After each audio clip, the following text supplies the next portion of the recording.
Do you like basketball? Basketball 농구? I like, but I'm not good at. Yes, I'm not. Me too. I don't care what it says. Hello, everybody. Welcome back to the State of the League podcast, the only NBA podcast that, the only NBA podcast that does a speed run of the NBA, every NBA team every week. We're the fastest NBA podcast in the world. I'm your host, Jack, aka joestar. With me, as always, the world famous Pablo Escobar. Pablo, how you doing today? They call me Usain Bolt. Is that what they call you? Yep. I heard them call you fucking dorky loser the other day. No, who you heard who say that? Bubba? Bubba? No, Bubba wouldn't say that. It's kind of hard to hear. There's a lot of other noises happening, but yeah. Well, he wouldn't say that after all I did. After all I did, I pulled it. Let's just say Bubba owes me a couple, you know? Yeah. That would not be the sentiment. That would not be the sentiment. What are we thinking? Are we thinking, guys, when something annoying happens to you, when something inconvenient happens to you, do you have the mental fortitude to understand that it's just like, you know, it's part of the beauty of life, even the problems, or do you agree to? I get, whenever the slightest inconvenience happens to me, I lose my mind. Like I'm not good at like keeping my composure when something goes wrong. Well, some things just should never go wrong, and they only go wrong because the universe conspires against you. And so the only healthy way to take out that anger is on a National Guard near you. No, no, we got a YouTube comment about that, guys. I don't even. I couldn't. I have no training with anything like that. The CIA. I was never an operative. I heard that guy was like he was like 15 years old fighting in Afghanistan with the CIA. I believe it. I mean, well, Cam Boozer 15 was bricking layups. No, I'm just kidding. What the heck? We literally got good self-creation from him this week. So we got a good Cam Boozer game. We got a productive offensive game against major competition. Still doesn't look good to me. Like I don't know. What about AJ Debanza? I don't know what to tell you. I mean, he's got his own issues. Apparently, he's never gotten a steal or a block in history. I know. And so it's because the rate, you guys know about steal and block rates. AJ Debanza's negative steal and block rates. He gives away steals and blocks more than he gets them. I feel like there's more pure stats people in draft Twitter than there used to be. There used to be a mix. Like there were hardcore stats guys, but they always balanced it with film. There's a higher volume of draft guys now because they were inspired by the golden generation. Yeah. And I feel like a lot of them just purely live off stats. Like I saw someone did like a full thread on AJ Debance's. They're like, here are the negative indicators, and here's a thread on why he's going to be bad. And they're like, the defense, he's not creating stocks, and I can assume it's this, but I'm not going through AJ film or something. I was like, what? He's played 5 games. Whose film are you going through? Because it's like if you can't go through it now, then what are you gonna do? And like I think there also is a perception that Cam Boozer is like really great defender because he does get steals and blocks, which is, I mean, it just happens. So did Allen Iverson, pal. So did Zion. He was big time steals and blocks guy, and it didn't work out. And Whoa. Zion, college Zion, that's a demon on defense. I'll tell you what, skinny Zion before the league, that's a game-changing defensive force. Yeah, and you know, the only other person besides me who seems to see Cam Boozer as not that good a defender is Ben Pfeiffer. I saw he posted a graphic, and for his comparisons, he had Kevin Love and Karl Anthony Towns. And then I saw someone reply to him and said, "Oh, so you don't see or I'm glad you're realistic about his defense and you're not throwing out Tim Duncan." Ben Pfeiffer's like, "Who? Who said Oh, that?" that So, rocks. Hey, I love that. Guys, anybody can be anything in college. Just literally throw out two names. It's like Tracy McGrady, Kawhi Leonard. What if they came together to make a guy? That'd be AJ DeBanza. If he just locks in. If he just locks in. Who would you And rather have, Maxey or Cade? I was going through, cause Ben Pfeiffer and me were talking about this the other day. Inspired by the guys at Turd Such who posted a poll about it. It's in a group chat that you're not in. because I don't want to be in it. No. Yeah, no, for sure, guys. Guys, I'm not. Don't take that as I was an invite. Hey, no, he definitely got the invite, guys. Easy Cade for me. Dude, everybody was pushing back. Like, everyone was like, it's got to be Maxey right now, dude. And then Theo Ash said Maxey, and I was like, that's how I know I'm right. Because I knew Theo Ash did not know ball like that, bro.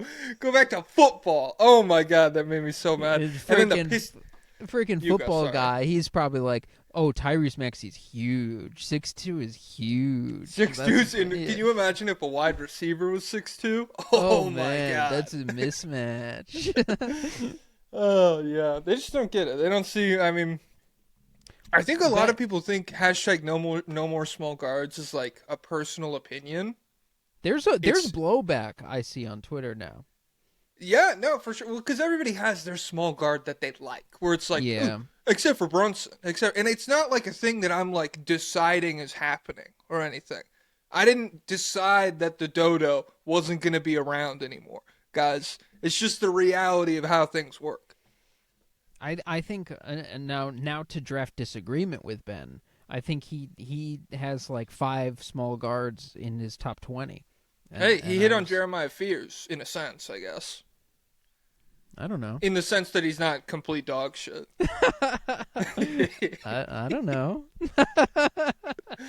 We'll see. My whole thing is like, hey, if you want to fuck, I don't understand.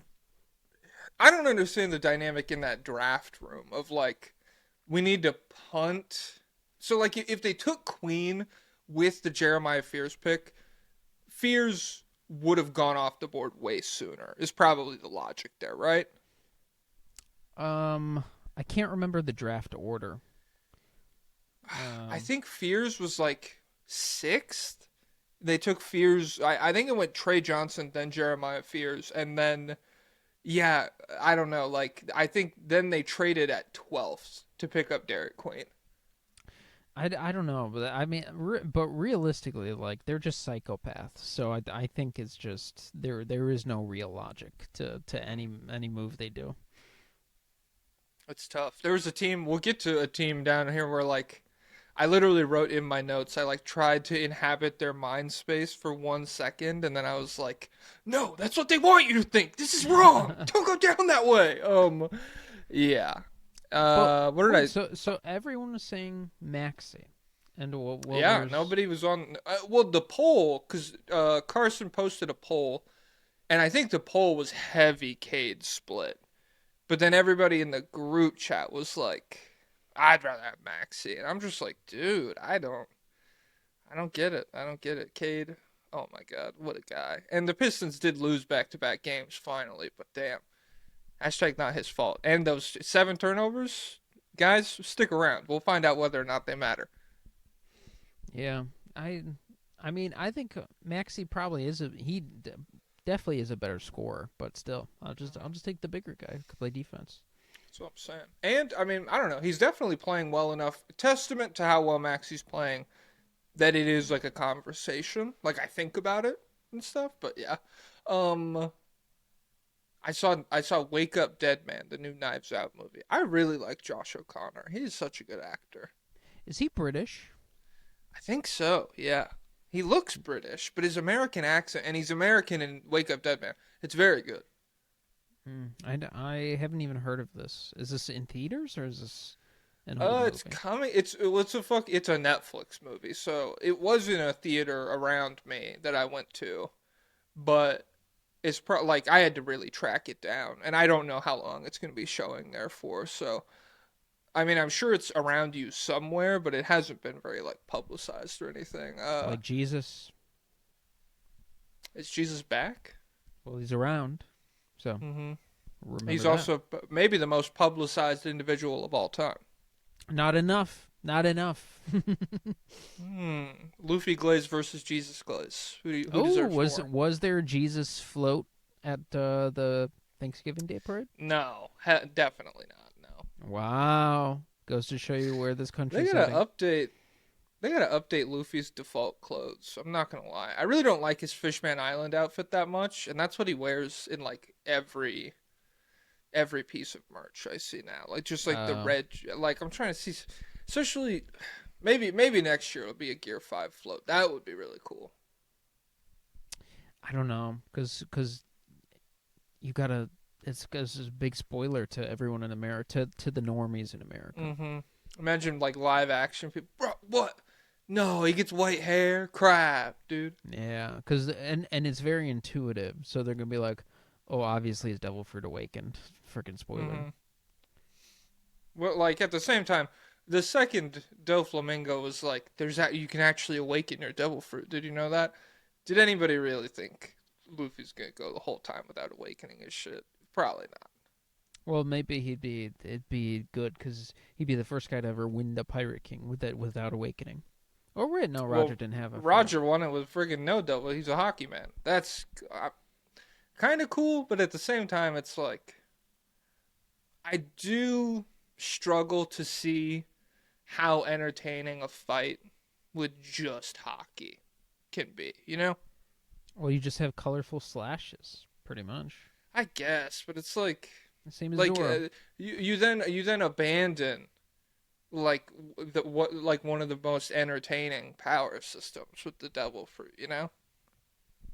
Yeah, but sometimes it could be rougher to. Sometimes it makes things more complicated when you get to the highest levels because like Kizaru should be invincible, but then you Mm-hmm. have to have a way to beat him, I guess. Mm-hmm. And other guys like that. So I don't know. I'm You see okay with the any? hockey men. Did you see anything good lately, or watch anything, or do I anything fun? I saw Black Phone 2. It was not. How was that? It was not. They really. So they didn't have a book to go off for this one. I don't think so. Mm-hmm. They did not write a coherent story. But I What was the still heck? I was still scared. It was fun. Isn't he? He's dead now, right? The grabber. Yeah, and What a they. stupid name. My God, it's a pretty good character design too. But you really the grabber. Oh my God. Well, it's the 70s. That's the type of. They didn't have as much big vocab as we have. They didn't have Merriam-Webster word of the day. I feel like they had more vocab. They had retro vocab. So no, because they had way. Mhm. We have the vocab they have, but we Mhm. just don't use it because it's old In the and seven, oh, sucks. they're like, oh, that's the creepy cat. Watch out for him. Yeah, we could say that easily, but we just choose not to. And so Uh, we're busy saying stuff like 6-7, and yeah, they didn't even and they have that would back really then. wouldn't even know about that. Yeah, they don't know about skibbity. They don't know about bust on sexual style. So they didn't have a lot of the good stuff we have. Yeah. Did you see the lady's Turning Point USA essay that was bad? Oh, is it something she wrote in college about Jesus? Something? Yeah. Did you I see it? didn't. I skimmed it, and I was like, I'm not having fun with this. So I I scrolled. felt The bad. I feel algorithm marked that. I didn't keep it. my problem is I'm just like I have like empathy. Like I was reading it and I was just like this poor dumb girl. Like even though she's like actively being like a terrible person in this writing, I was reading and I was just like this poor fucking how did you fall through the cracks to this point? But I guess there's a lot of people like that. Well, you know what we need to do to save the country. What's that? We need to take away the stigmas of three-part theses. A three-part thesis. Every essay should be simple, and every Mhm. essay should say, "I like bananas Uh-huh. because they are yellow, because they're cheap, and because they're healthy." And then Well, it's kind of each that's what body you paragraph is the corresponds to that. That's what YouTube video essays are now. Really, they're like It's it's a like good formula. it's not. It's I don't. not. It's in like college, it's like that the you get normification of bananas, and it's like a 15-minute video, and it's like, You- bro, what are we doing here? you get to college and they're like, "Oh, the three-part thesis. That's the dumbest fucking thing I ever fucking heard. Hey, go back to preschool if you want to use a I three-part." mean, thesis. you can abandon what you can write however you want, just don't write badly, which this paper was, you know. Yeah, It's like there's no one way to build an NBA champion. Just don't put out the fucking Wizards or whatever. And this bitch was like this. Way. Don't get any small How? guards. Well, this bitch was like Kemba Walker, and who's another small guard? Facu Campazzo backcourt. Oh God, That'd be fast. Try to keep up with that, dude. Freaking Cavs. I'll tell you what. We're gonna get to the Cavs, but I'm sick of them. They're the least interesting team to me, or one of them. Which is annoying because they should. I wish we had a Cavs person because I would like a glimpse into the psyche of what it's like. Like, that's got to be really rough. Like 65 win season, just like real full season where on paper you are like legit title contender, and then injuries happen. You lose in annoying, embarrassing fashion or whatever against the Pacers, and then now you're here, and it's just like, oh, vibes are fucked. Maybe we never get back to that level. Who knows? Well, what they're doing is the equivalent of you turning in your three-part thesis essay, and you get a freaking D, and then it's like, well, and the Holy teacher crap. writes Will the of D? teacher no. The Holy different crap! context. It's the best grade you could possibly get, dude. What killed me? I was talking because my girlfriend doesn't watch One Piece. I just watch it off to the side. We do our own things, and I like every time she asks about something, my response, like she asks about shit, and I'm like, oh, it's a mystery. We don't know where the devil fruits come. We don't know where they come from. And so she was like, why is everybody named D in this show? And I was like, dude. We don't know. All we know is that if you got the middle initial D, you're up to something important. The will of, you'll find out. Hey, I don't know. I don't know. But yeah, the Cavs, they're turning in their three-part thesis essay, and they're saying, our team is epic because of Donovan Mitchell, because of Darius Garland, because of Evan Mobley. And then the teacher's given some notes, and they're saying, hey, this is D work, but here's what you could do to change it to get up to a B. And they just keep turning the same freaking essay. And it's like, abandon the semicolon. It's like, no, dude, I'm keeping the freaking semicolon. It's going to work eventually. The teacher's going to change their freaking mind, okay? Well, that's fucked up. Because I don't use semicolons personally. So I never had a bad paper like that where they told me to stop using them. I didn't really either. Do you ever use dash? I don't use dash, and now I think The M dash. What's up with that? What's up with? I mean, I'm always why seeing do they people. say M dash? What is the M? I'm looking at the dash right now. I don't see an M. It's not near. I don't know either. I did the digital dash, but that's what's the digital dash? It's a Lil Uzi Vert song, right? Let me look it up. I'm not a Uzi guy. Yeah, that's because you're freaking out of touch with the kids, dude. Uzi's the goat. He has not made music in like years. When is the last? Oh no, Digital Dash. It's on that fucking Drake and Future album, the one that's all diamonds on the cover. He had a diamond implanted into his head, didn't he? I remember. Yeah, back when Vision was a big thing. Talk about buying like cultural stock at a terrible moment. That's like I'm investing in the MCU right as Endgame happens or whatever, and then it's like, oh, no one cares anymore. And it was like infected, and he just got it taken out. Yeah. Well, did he put it back in or no? I don't even know. I don't think he has it in right now. If he did. Yeah, and then there's no way to know because I don't think. Do we see Lil Uzi Vert or does he just pop up at ice cream? No, he's out. He's not like. He's not like Frank Ocean or some shit where he's like a secret. Yeah, Frank Ocean is smart. I'd be like that too. I'd be like that too. Well, you're a lot like Frank Ocean. Yep. You're a lot like Frank Ocean. Yeah, for sure. Super talented. Yeah, super talented. Elusive. Mm-hmm. I never dyed my hair though, so we're different in that way. You have different hats. That's kind of similar. Yeah, sort of. It's like dyeing your hair, but non-committal. I've never been to California. Another big difference. Yeah, I wish he would make some new music. That would be nice, but I don't think he ever will, ever. I think we're just cooked. And you know what? They didn't have potato flu run my room in the 70s. So Oh shit, the Vine. what does he actually say? Oh, tornado.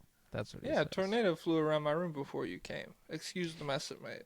I wonder if they would even like it if it dropped back then, or if it'd be too In the different. 70s, they'd be on it for sure, because it's like there was so much experimental music going on back Well, then. well, do you think you'll if we got the top song of how long goes the 70s now? Like 50 nearly years 60 years. So Yeah. 2072, the Okay. the hit of 2072. Do you think you'd like it? Was thinking about you the hit of 2072. Well, just the equivalent, the indie hit or whatever. 2072's version of Thinking About You.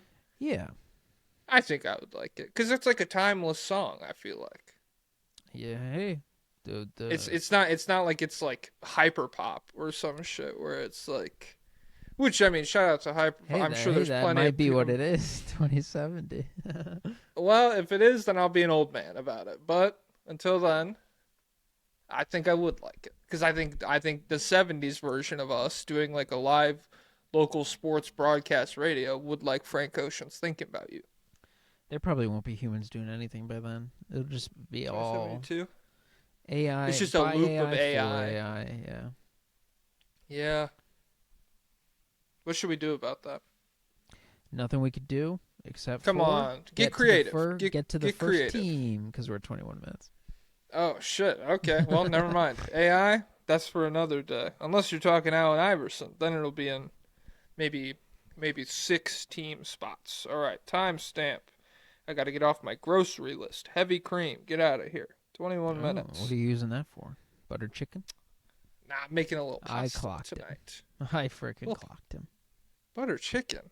The fuck? When's the last time you cooked? Gun to your head. Freaking popcorn on the stove. Couple weeks ago. Idiot. Based. Nice. Whoa. Whoa. Guys, I touched a nerve. The Detroit Pistons, 2-2 in their last 4 games. They beat the Pacers and the Bucks. They lost to the Celtics and the Magic. Back-to-back losses. Frowny face. Win streak ends against the Celtics, and then they followed that up with a close loss to the Magic. Derrick White magnet ball, and then no Paolo Orlando Magic. That's one of the best teams in the freaking world, dude, as far as I'm concerned. So, what's up? What are you feeling? So, oh, by the way, I didn't have. Are you able to pull up lobbyist requests? I freaking didn't copy them. Did you do a thread of them?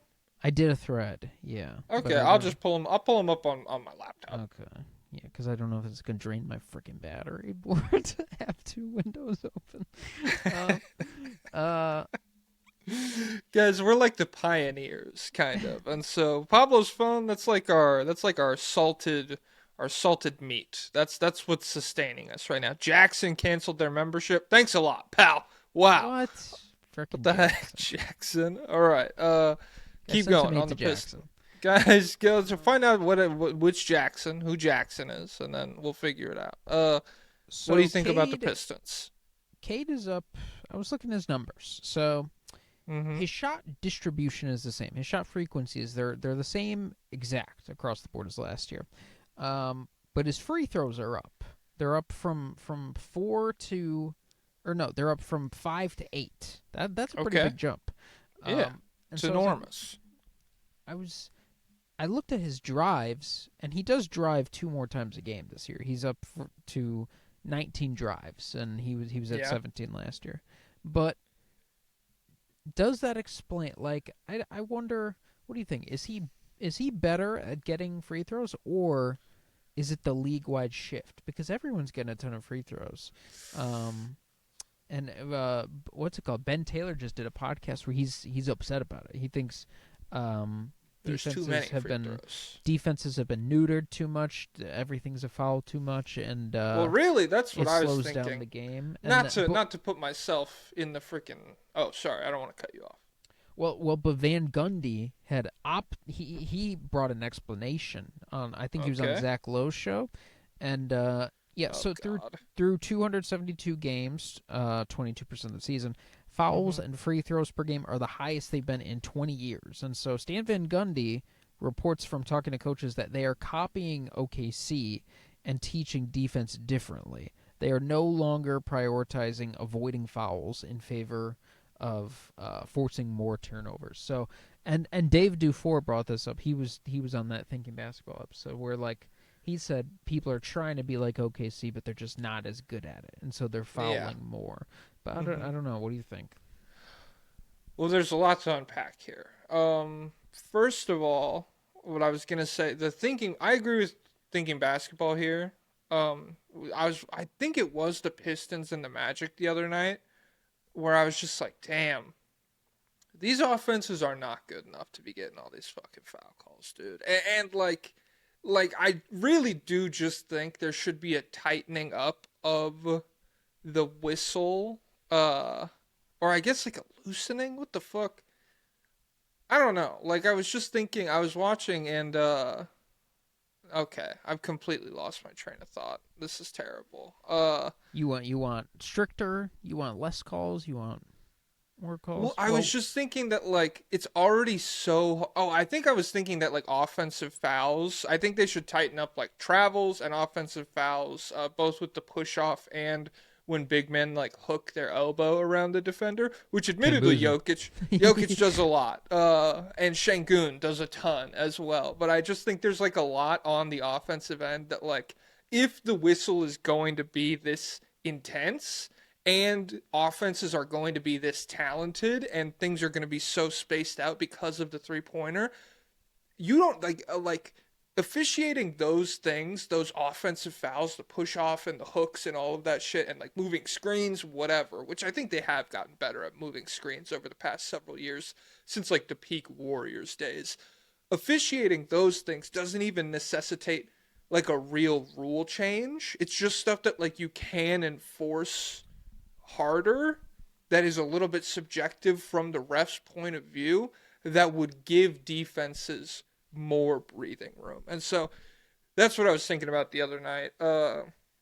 As far as Cade's getting to the free throw line, even if he is just like a part of this league-wide shift, I'm on board with it because I thought his whistle last year was very bad. Like I thought he was a guy who was constantly throwing himself at the basket and getting whacked and just nothing would really happen because the Pistons were a team that wasn't really that well respected. But I also think he's gotten a lot better at the bully ball aspect of driving. He's looked a lot stronger getting to the rim this year.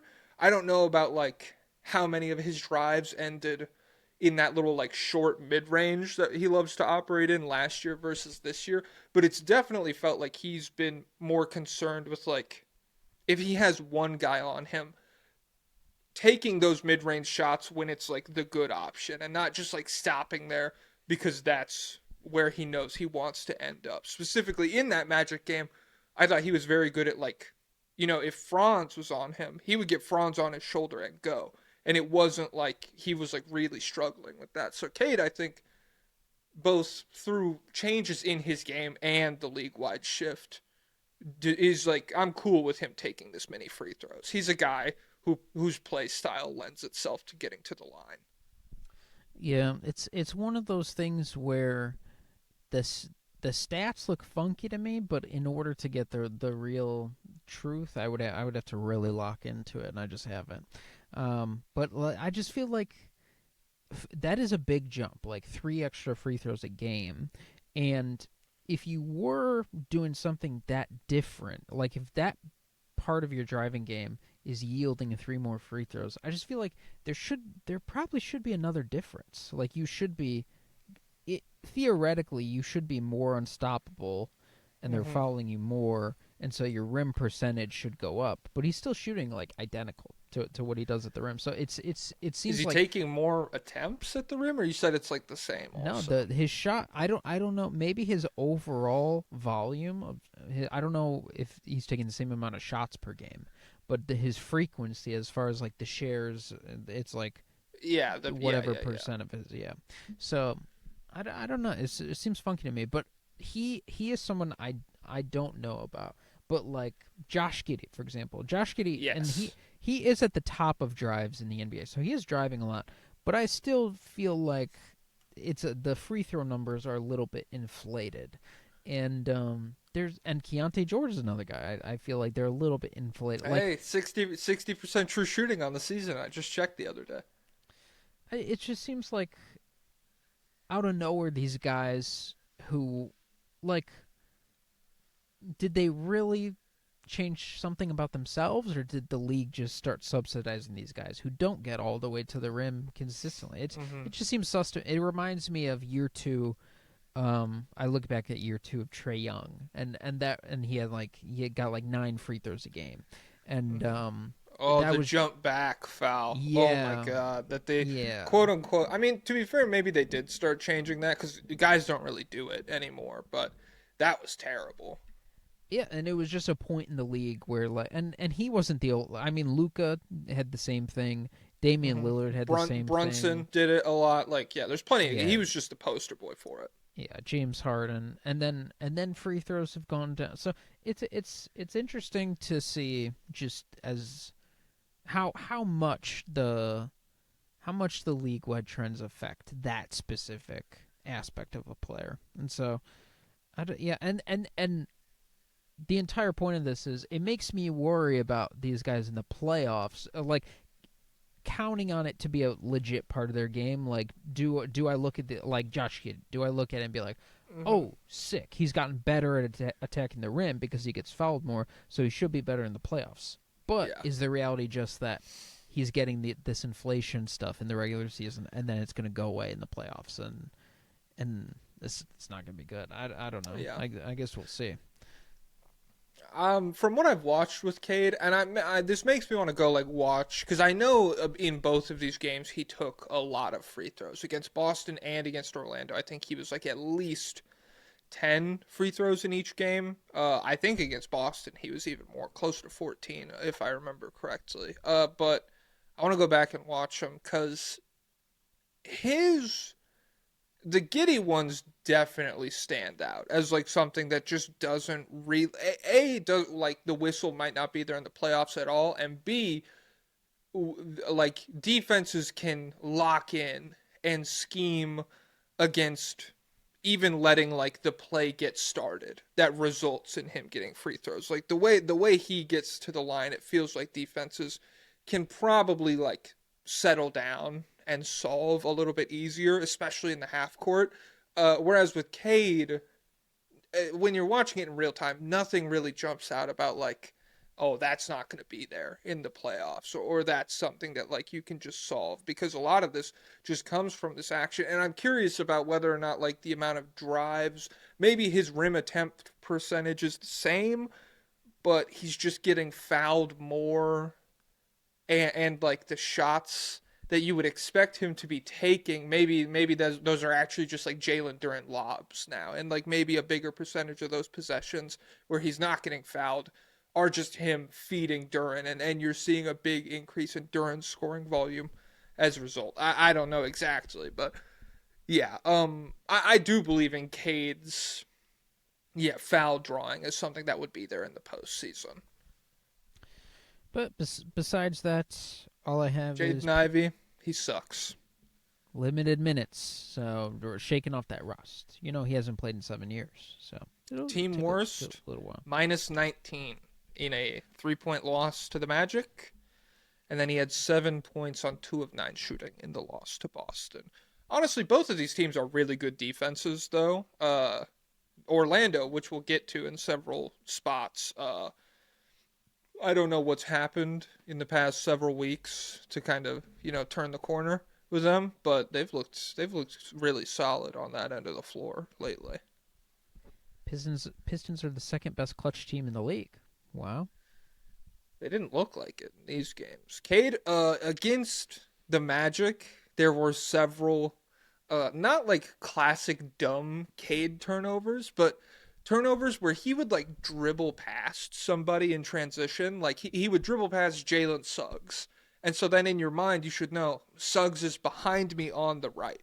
And Cade would like slow down with his dribble. He would stop around the free throw line or whatever and just not think that Suggs was going to come steal that ball. Like he would just like keep dribbling it. He's not dumb. He just doesn't have object permanence. Yeah, well, like, because the ones you're talking about where he like just throws it directly to the other team, I do genuinely feel like those are down this year.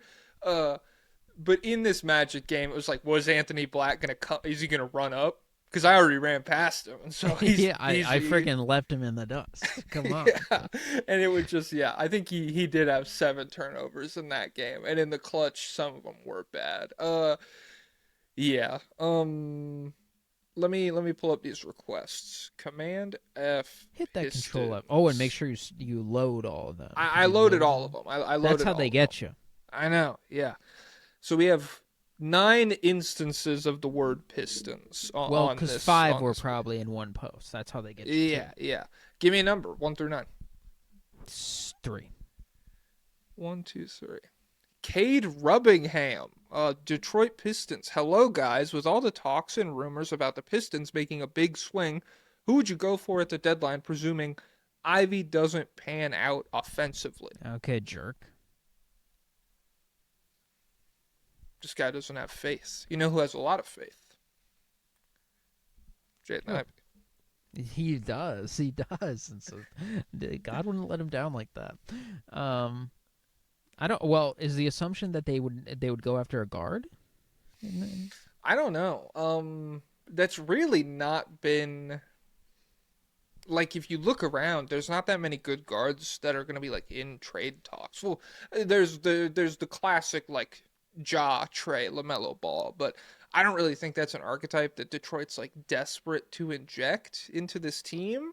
And then the only other one that I was looking at this offseason I was really interested in, but seems like it's completely off the table because the Suns have been playing good. I wanted them to look into Devin Booker, but the Suns have been good enough that I really don't think like a fire sale is coming at the top, at least. Maybe they move on from some of those role players. I'm off the Lauri Markkanen train for them, probably. If you wanted an archetype like that, I do think MPJ is just way better value at this point. And then Trey Murphy, if you could swing it, would be cool. But I'm continually confused on what Joe Dumars wants. Also, they could be in the Keon Ellis sweepstakes. Sure, fuck it, why not? I wonder if there's going to be a sweepstakes. I was thinking about, what if OKC just got him? That'd be kind of epic. I'd be like, okay, cool. What if the Empire just freaking went and got Han Solo, dude? Oh, sweet! That'd be so dope. My God. What if we made Europe the next state? Yeah. What if Europe was like all Walmarts and gas stations and stuff? Could be cool. Hey, it'd be an upgrade some friggin' parts. None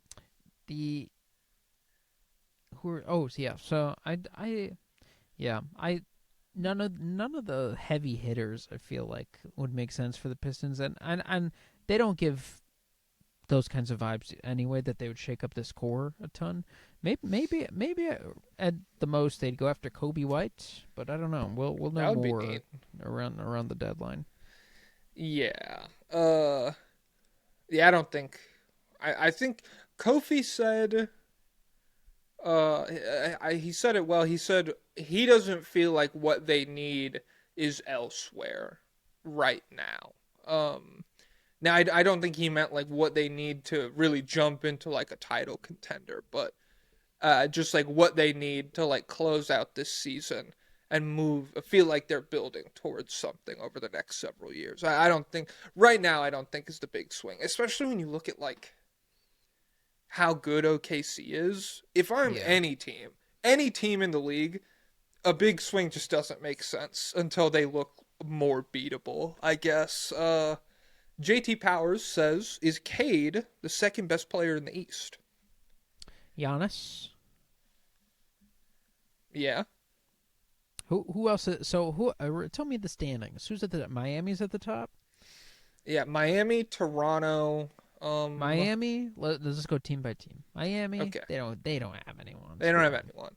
Toronto. They don't have anyone at that Yeah. level. Shout out to Scotty. I suppose.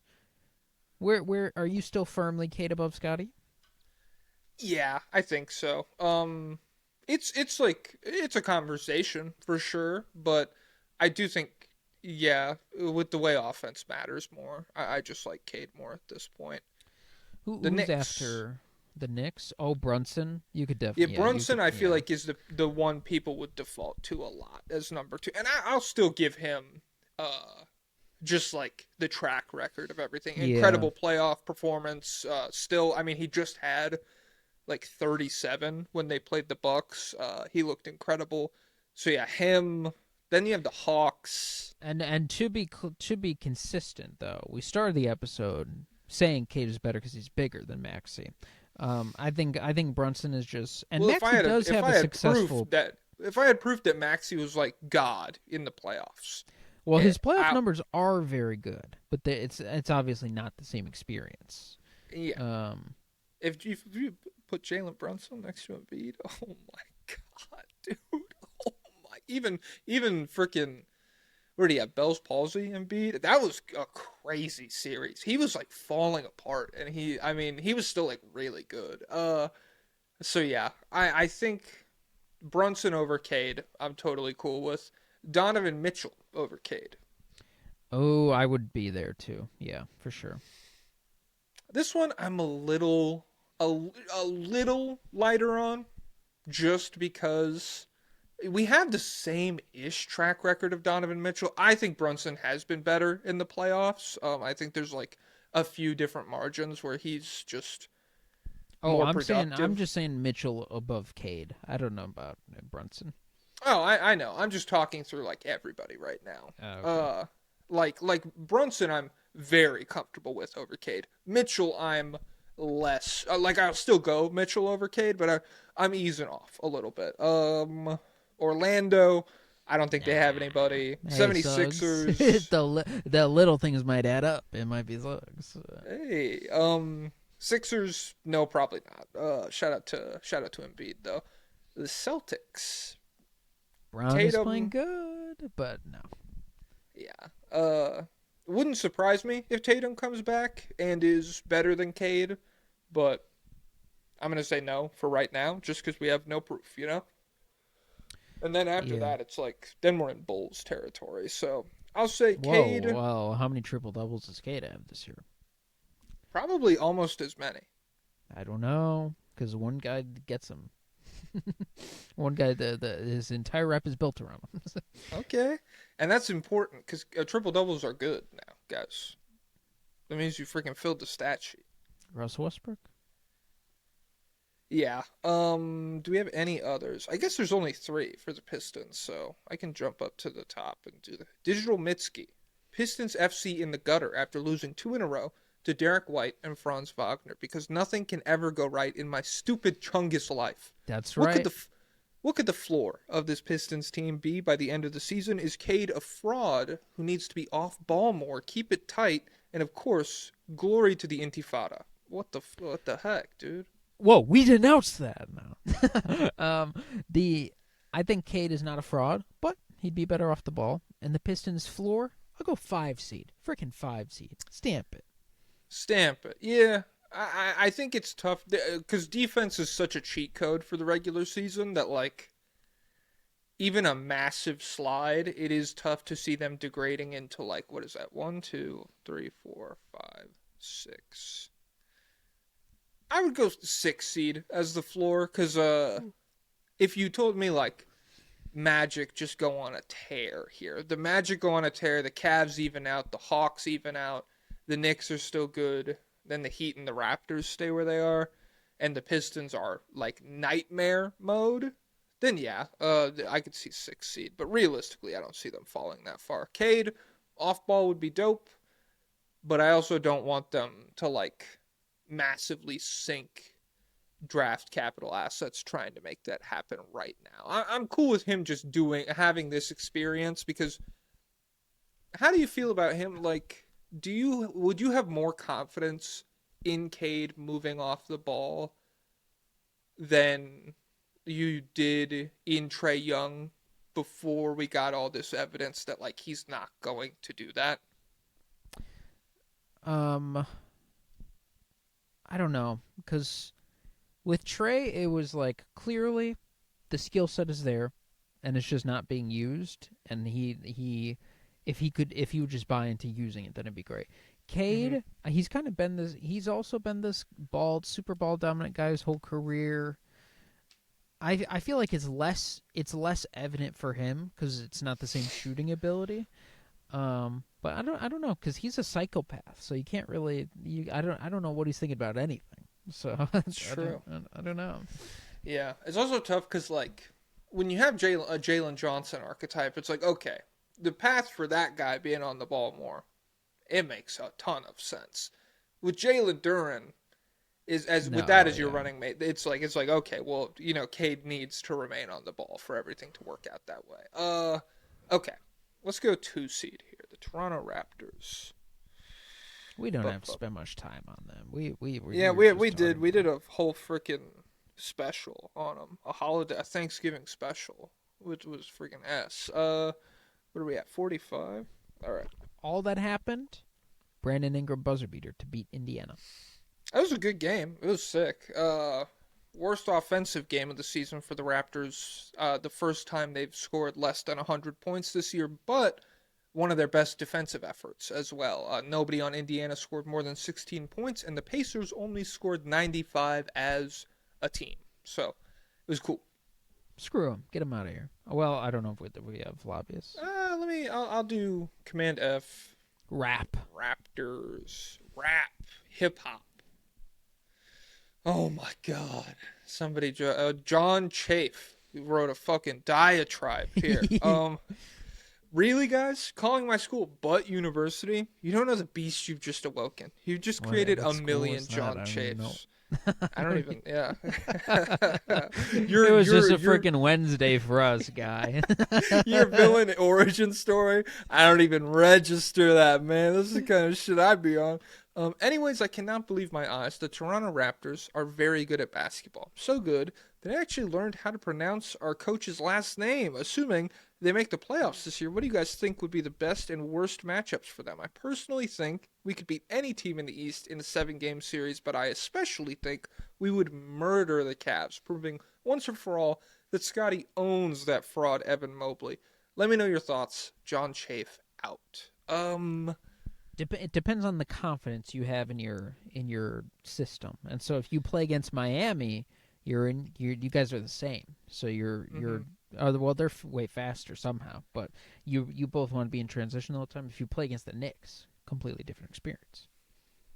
I wouldn't want to play the Knicks just because it's like we've seen Brunson be like this nightmare takeover guy that he can just end up being the difference in a series.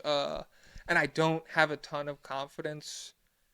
Maybe Ingram could do something like that offensively. I don't have a ton of confidence that Scotty does that. Certainly don't have a ton of confidence that like RJ or Quickly do that. So I wouldn't want to play Brunson. I really wouldn't want to play the Cavs either, even though they have matched up against them well this year, and Scotty has dominated the Evan Mobley matchup.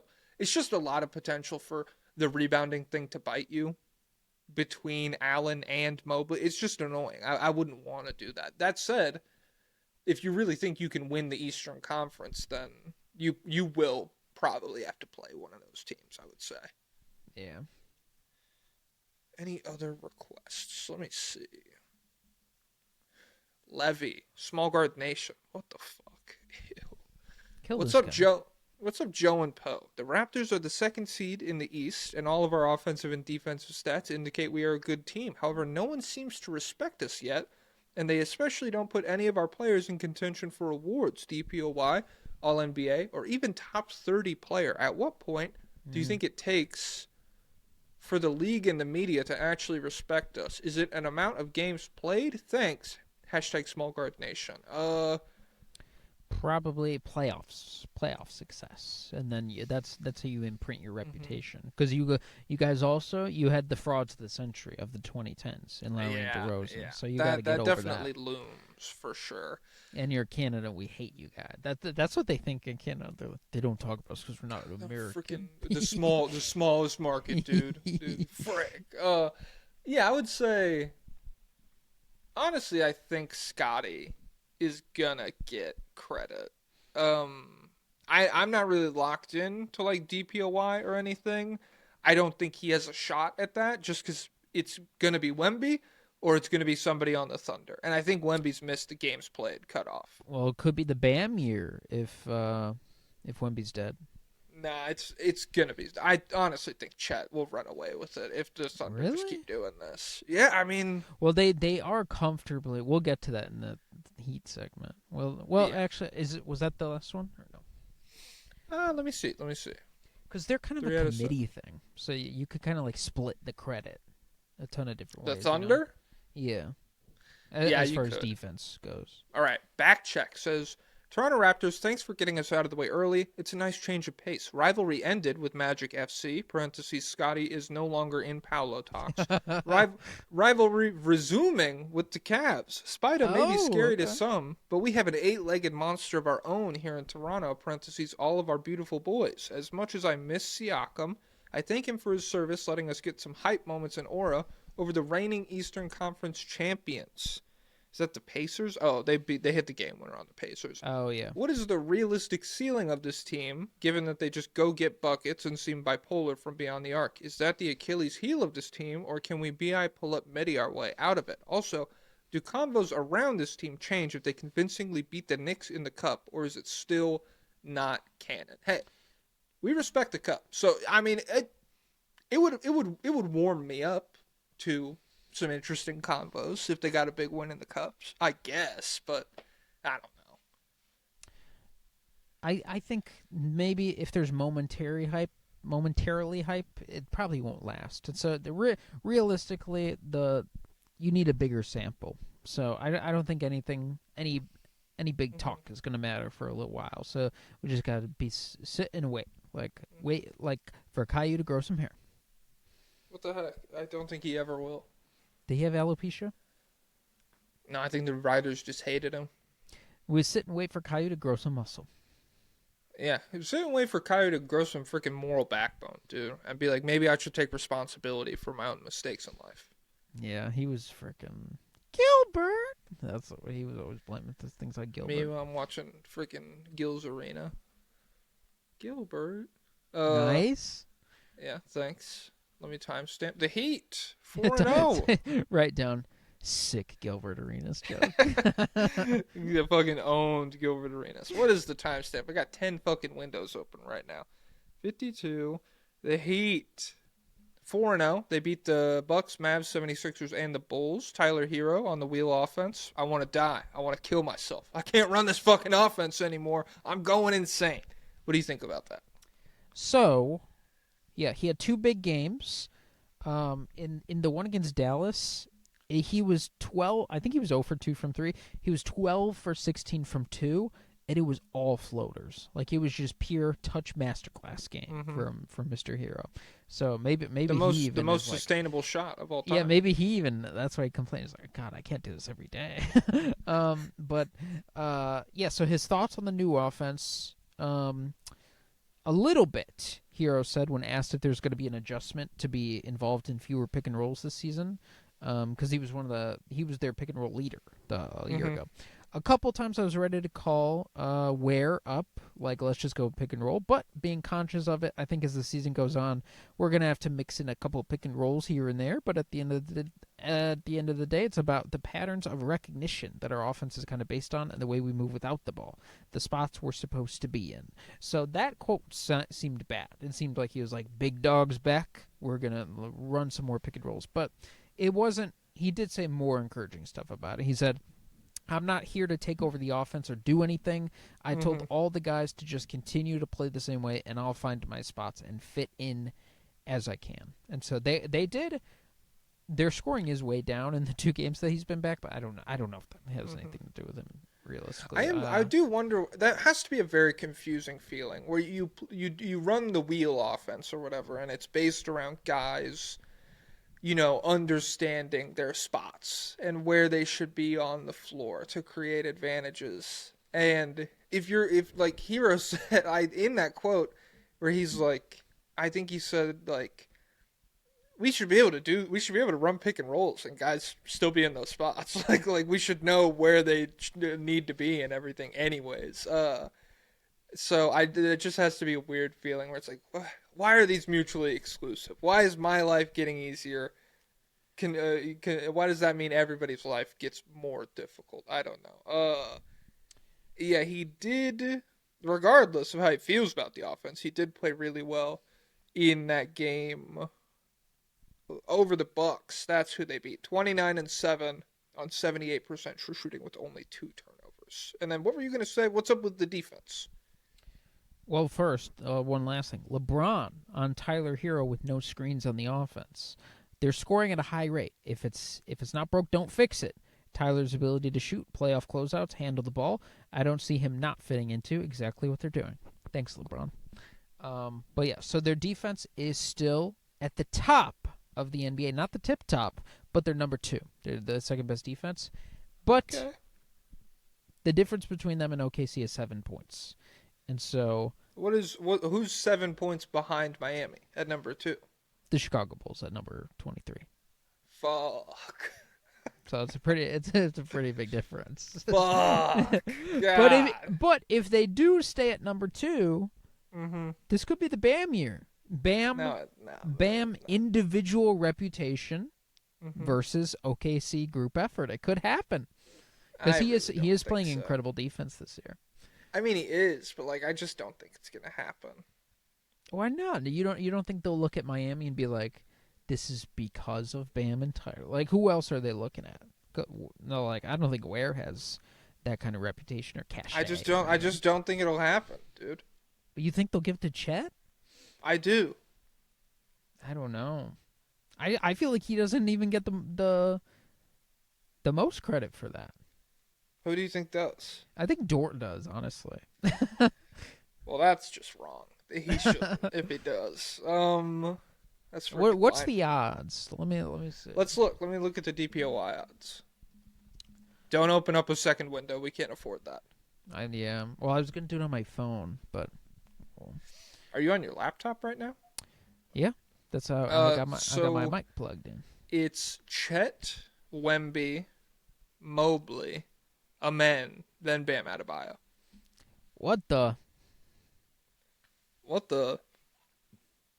And Scotty is at what is that? 1, 2, 3, 4, 5, 6, 7. Scotty's at 7 at plus 3,300.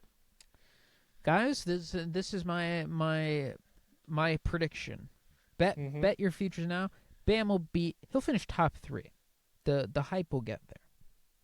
I do think that'll happen. If Miami stays being this good, the hype. How is I guess it's purely off last year that Mobley's there, but I feel like everyone's mad at Mobley.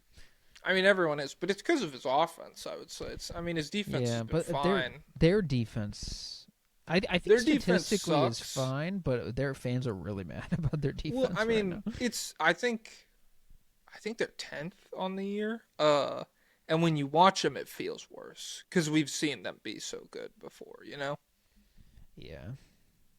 the heck? Where's my computer not charging? Oh shit, my charger's on 1. But the offense for Miami, despite the offense getting the majority of the attention, no report. Hey, Sam Cedar fans, the offense is down to 16th on the year, and so they're still producing high volume games though. And from 1988 to 2024, the Heat had 7 games where they scored 140 points. This year, they have 5 already. So this is the most unprecedented scoring in history for these guys. Holy crap, dude! Oh my god. Do you have any thoughts? Or you want to do requests? Let me see if I have anything else. Oh yeah, they're top 4 in the NBA Cup in the East. They're gonna play Orlando. And also there's a little funky thing with this. This is from Ira Winderman. You tweeted this. The Heat now face the possibility of 40 instead of 41 home games if they either win NBA Cup game in Orlando or if New York loses in Toronto, and the NBA has to decide which team of two gets home game for that matchup to round out these team schedules. So someone is going to lose a home game, and if it's Miami, we are never going to hear the end of it because they are the most psychotic fan base on the planet. Well, it's not freaking fair, dude. It's because of freaking bias. Yeah, probably Joe Cronin called in the favor. Yeah, the cronies, dude. But Duncan Robinson is going to make his return to Miami in a Pistons uniform. Eric Spoelstra said, it looks strange in that uniform. It really does. He said he'll always root for Duncan. And after the trade, he wrote him a letter telling him he's one of the Heat's greatest success stories.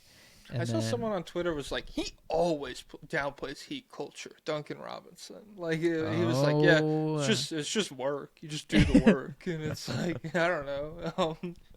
So, yeah, Duncan, a little beef game between Duncan and the hardest working team in basketball. Nikola Jovic hasn't played in 5 games. Okay. He's out of the rotation, but impatient, dude. He said it's just part of being on the Heat. Duncan Robinson has been phased out, and then he had a big role for the playoffs, so he just has to wait his turn. And then the Heat fans were mad at him in the comments of that. They're like, no, don't be patient, dude. Be mad. Yeah, play better. Come on. Freaking take it personally, dude. Sneeko de Gallo says, hello, Jack and Joe Blob. Would like to say I have made contact with the real Bogart guy, not the Joe Schmo in here, and he said he would be interested in coming on SOTL. Pablo, you were talking last week about how you have a girly shooting base on your jump shot. Do you think you could compete with Simone Fontecchio for sassiest jump shot? That was not me. Wait, what? Do you have any memory of that? Yeah, we talked about the transfer of energy on jumpers, and it was we were talking about Paul Reed doing some training to transfer his energy better, and yeah, you said I wear a dress when I shoot baskets and play around and stuff, and so it's not as easy for me to be a jump shooter. We did talk about the reverse waterfall, and there's. I don't think I said that. You talked about I wear a dress.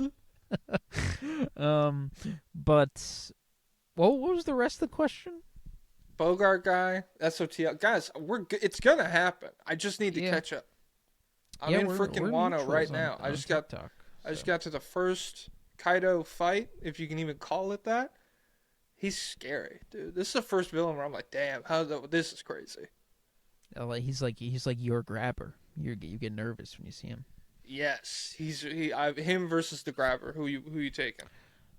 What's the setting? On Oganshinu or whatever. Oh. So the grabber needs camouflage. He needs neighborhood. Okay, so round 1, Oganshinu. Round 2, child Kaido in a neighborhood. Round 3, adult Kaido in a neighborhood. Okay, so it's a tie going into round 3. With prep time? Yeah, sure. Grabber. You're taking grabber over Kaido? Grabber neg diffs anyone with prep time. Ooh, grabber versus Batman. Who gets more prep time? That's what it comes down to. Equal amount.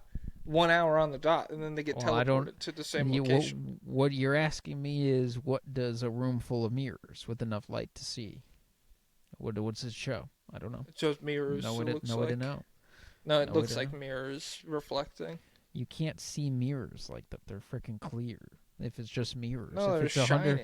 if it's a mirror of spheres, then it's just what do you see in there? You see the mirrors. He's an idiot. No, come on, you're overthinking this. You would see shiny. It wouldn't be shiny because it'd be no. You just said there'd be enough light, dude. It'd shine. It's invisible. It's light. It's invisible light. Oh, perfect. Adolfo Jaime Jaquez Stan account. Hello, amigos. Okay. Hola. Hola. Miami Gunther? has been gambling with the gods of pace, and it seems to be working so far. Given the amount of stars injured right now due to the quickness of today's game, do you think it's inevitable that my glorious Miami Heat will vaporize due to injuries? It feels like we have the tools to really challenge Cleveland or Detroit in a playoff series. What do you guys think? Or we might have the tools. So he's leaving some wiggle room open. P.S. What do you think of the Mexican standoffs case for Sixth Man of the Year? Hasta luego, compas. I don't know if he will. Who? Number 1, Tim Hardaway Jr. Number 2, Jonas Valanciunas. Number 3, A.J. Mitchell. Who's the? We were talking about someone was it someone on the Raptors? Oh. Sandro. Yeah, I don't know. Jaime is leading the odds right now, actually. He's number 1 at plus Wow. 240. Then it's AJ. Then it's Jeremy Grant. Then it's Reed Shepard. Then it's Okongwu. Honestly, I would be Interesting. fine.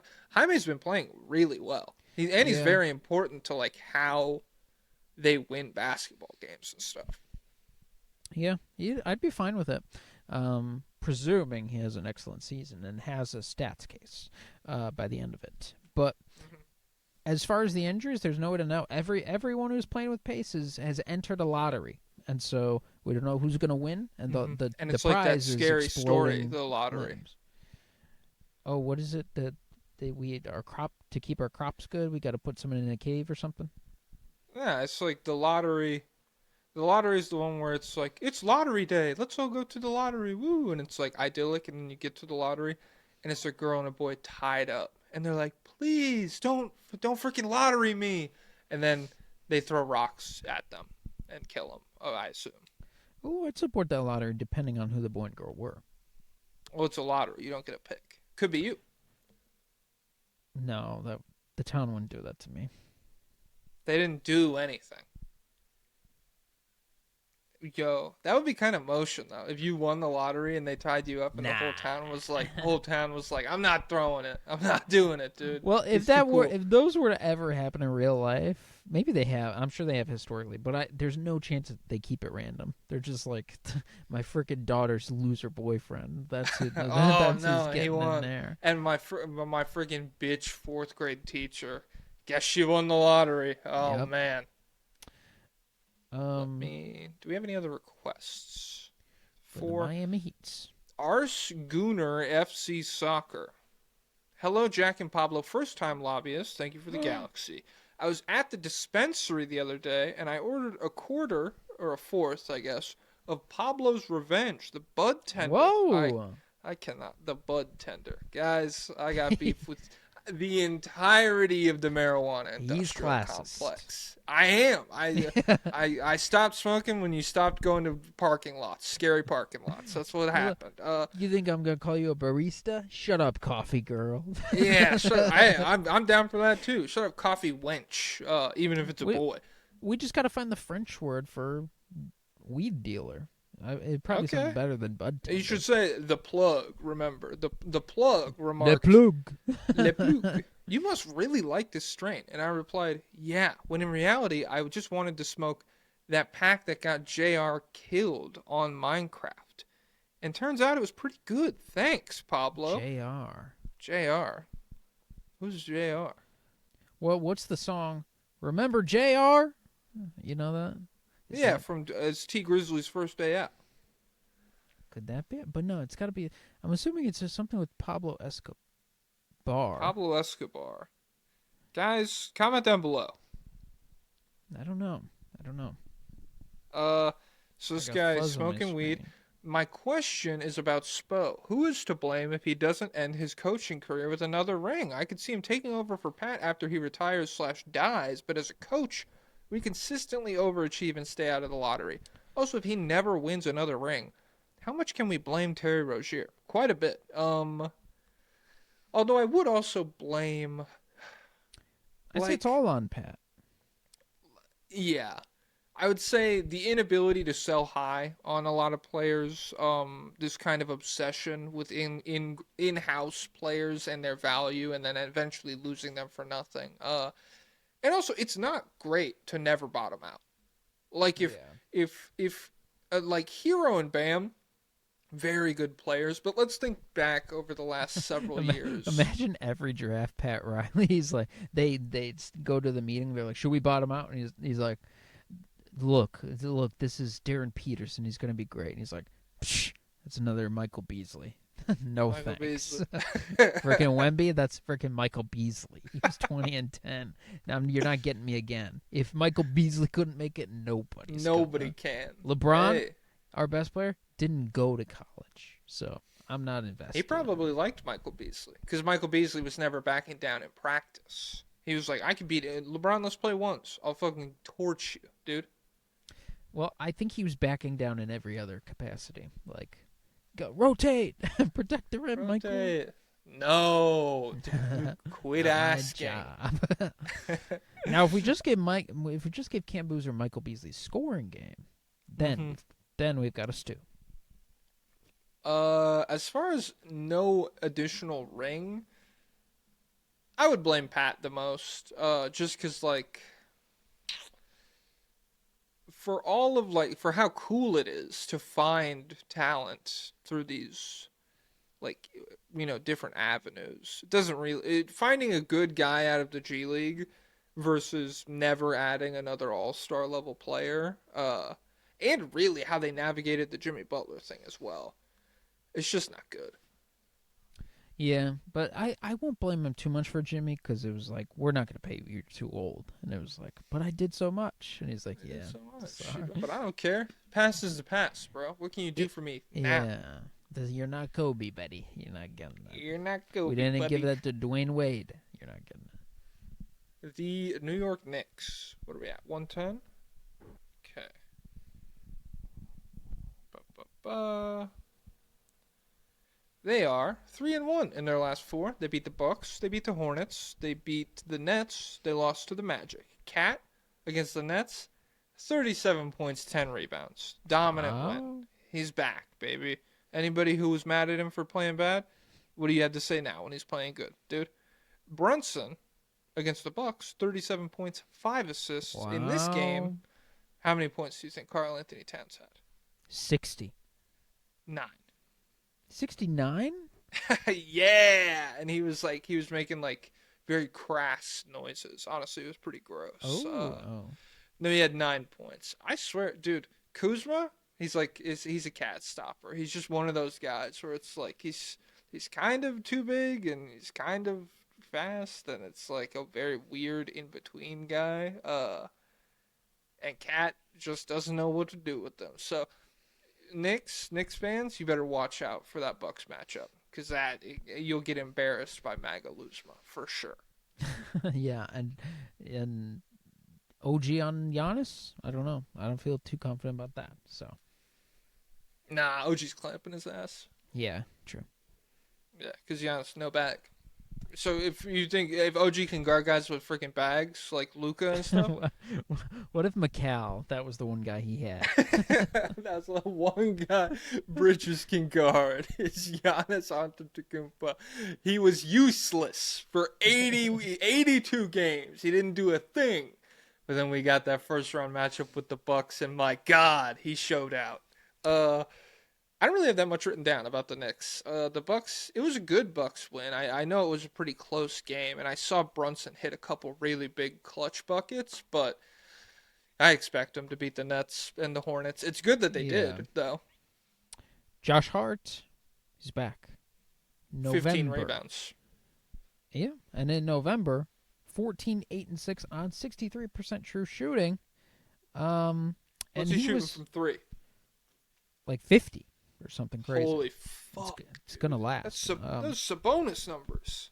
That's Reed Shepard. I'll be the first to say that wasn't the right thing to do, Mike Brown said of benching Hart in the fourth quarter of consecutive games leading up to the win in Charlotte. Because he does so many great things for us and our group and our coaching staff, and obviously, as time has gone on, I'm getting a spam call. I'm rejecting it. And that was from Pablo planned that out because it happened to Mike Brown in the press conference. I wouldn't be surprised if you keep your phone on. You're getting freaking spam calls, and they're freaking filling up my voicemail. Oh my God, I need to figure out a solution. And obviously, as time has gone on, we've got a better feel for how we're going to play him, and he's got a better feel too. So Josh Hart renaissance. I feel like whenever Josh Hart struggles, there's a very loud group of people online who hate him, and they're like, he's always been a useless, terrible gimmick player. But then he always bounces back, and he's good.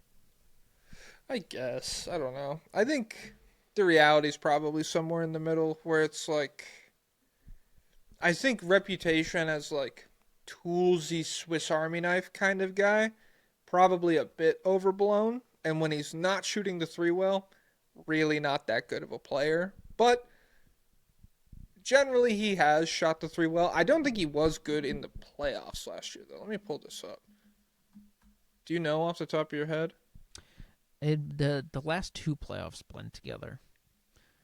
Okay, so 37% on 3 attempts a game last year, and then 37% on 4.5 attempts a game the year before. So that's useful spacing, I suppose. But yeah, I do think we probably, like, initially there was an overreaction to how good he is because the rebounding numbers are really cool, and he hit a lot of big shots in that 24 playoff run. But I also think the people who are like, he has no role on a good team, that's wrong too. Do you have any lobbyist requests? Let me check. Command F. New York. Wait, it might be under Knicks. Yeah, I think it's probably more on the Knicks. KNI. I'll See, the crazy thing about the Knicks is the K. So it starts with a K, but the K is silent. So What the imagine heck? explaining that to an ESL guy. Electrostatic linguist guy. Electrostatic. Yeah, ESL. They shock you. Like NL. NL, static light, shooting lightning. Static shock. That's a cool superhero. Yep. No Knicks request, though. I wouldn't be friends with him, though, because the freaking Plastic Man would scoop me up, and whatever other freak mutants, the Harpies, they'd come and attack me. They'd Plastic say, Man you're is friends he's with a good Static Shock, aren't he's a you? good guy. But he was in prison too, and he like was pushed into committing crimes sometimes, right?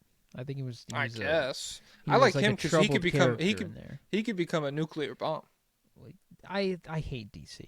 they do too much. They always. You ever heard of a too little much. something called the infinite mass punch, pal? Oh my god. The Flash is stronger than your favorite character. On the Tower of Nerd on TikTok, they were like, he's technically invincible. I'm like, okay, screw Plastic Man.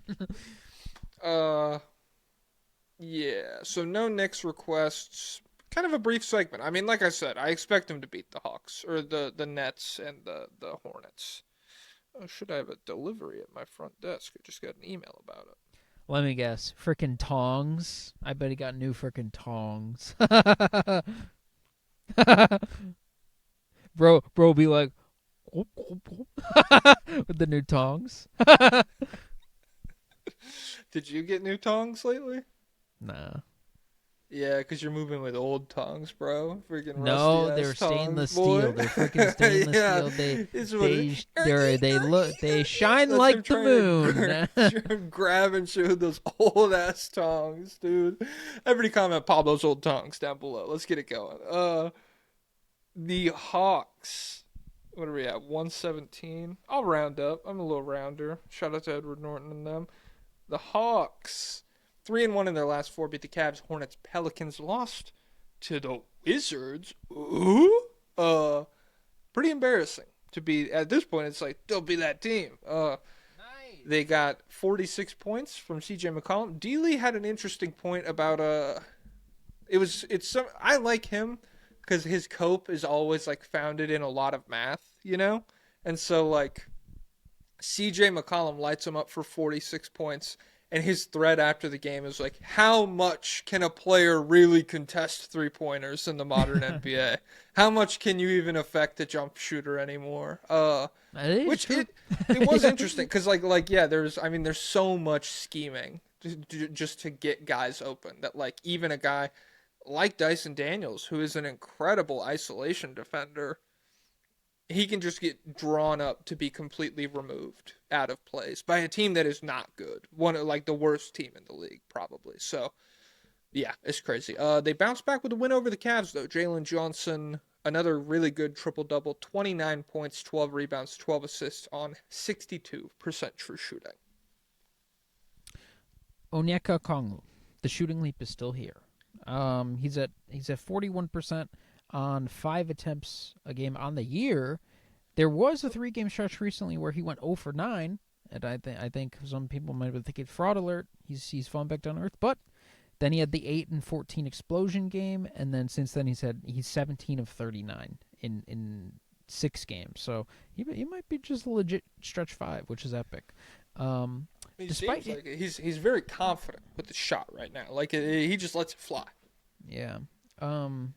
His overall efficiency is still the same, which I think is interesting when you're shooting that well from 3, because for a big man, because typically it comes with a sacrifice, like you're hanging around the rim less, and so it goes down because you don't get those easy buckets. But he's still producing at the same rate, so that's epic. The Hawks are still not top 10 in defense or offense, so not the best place to be.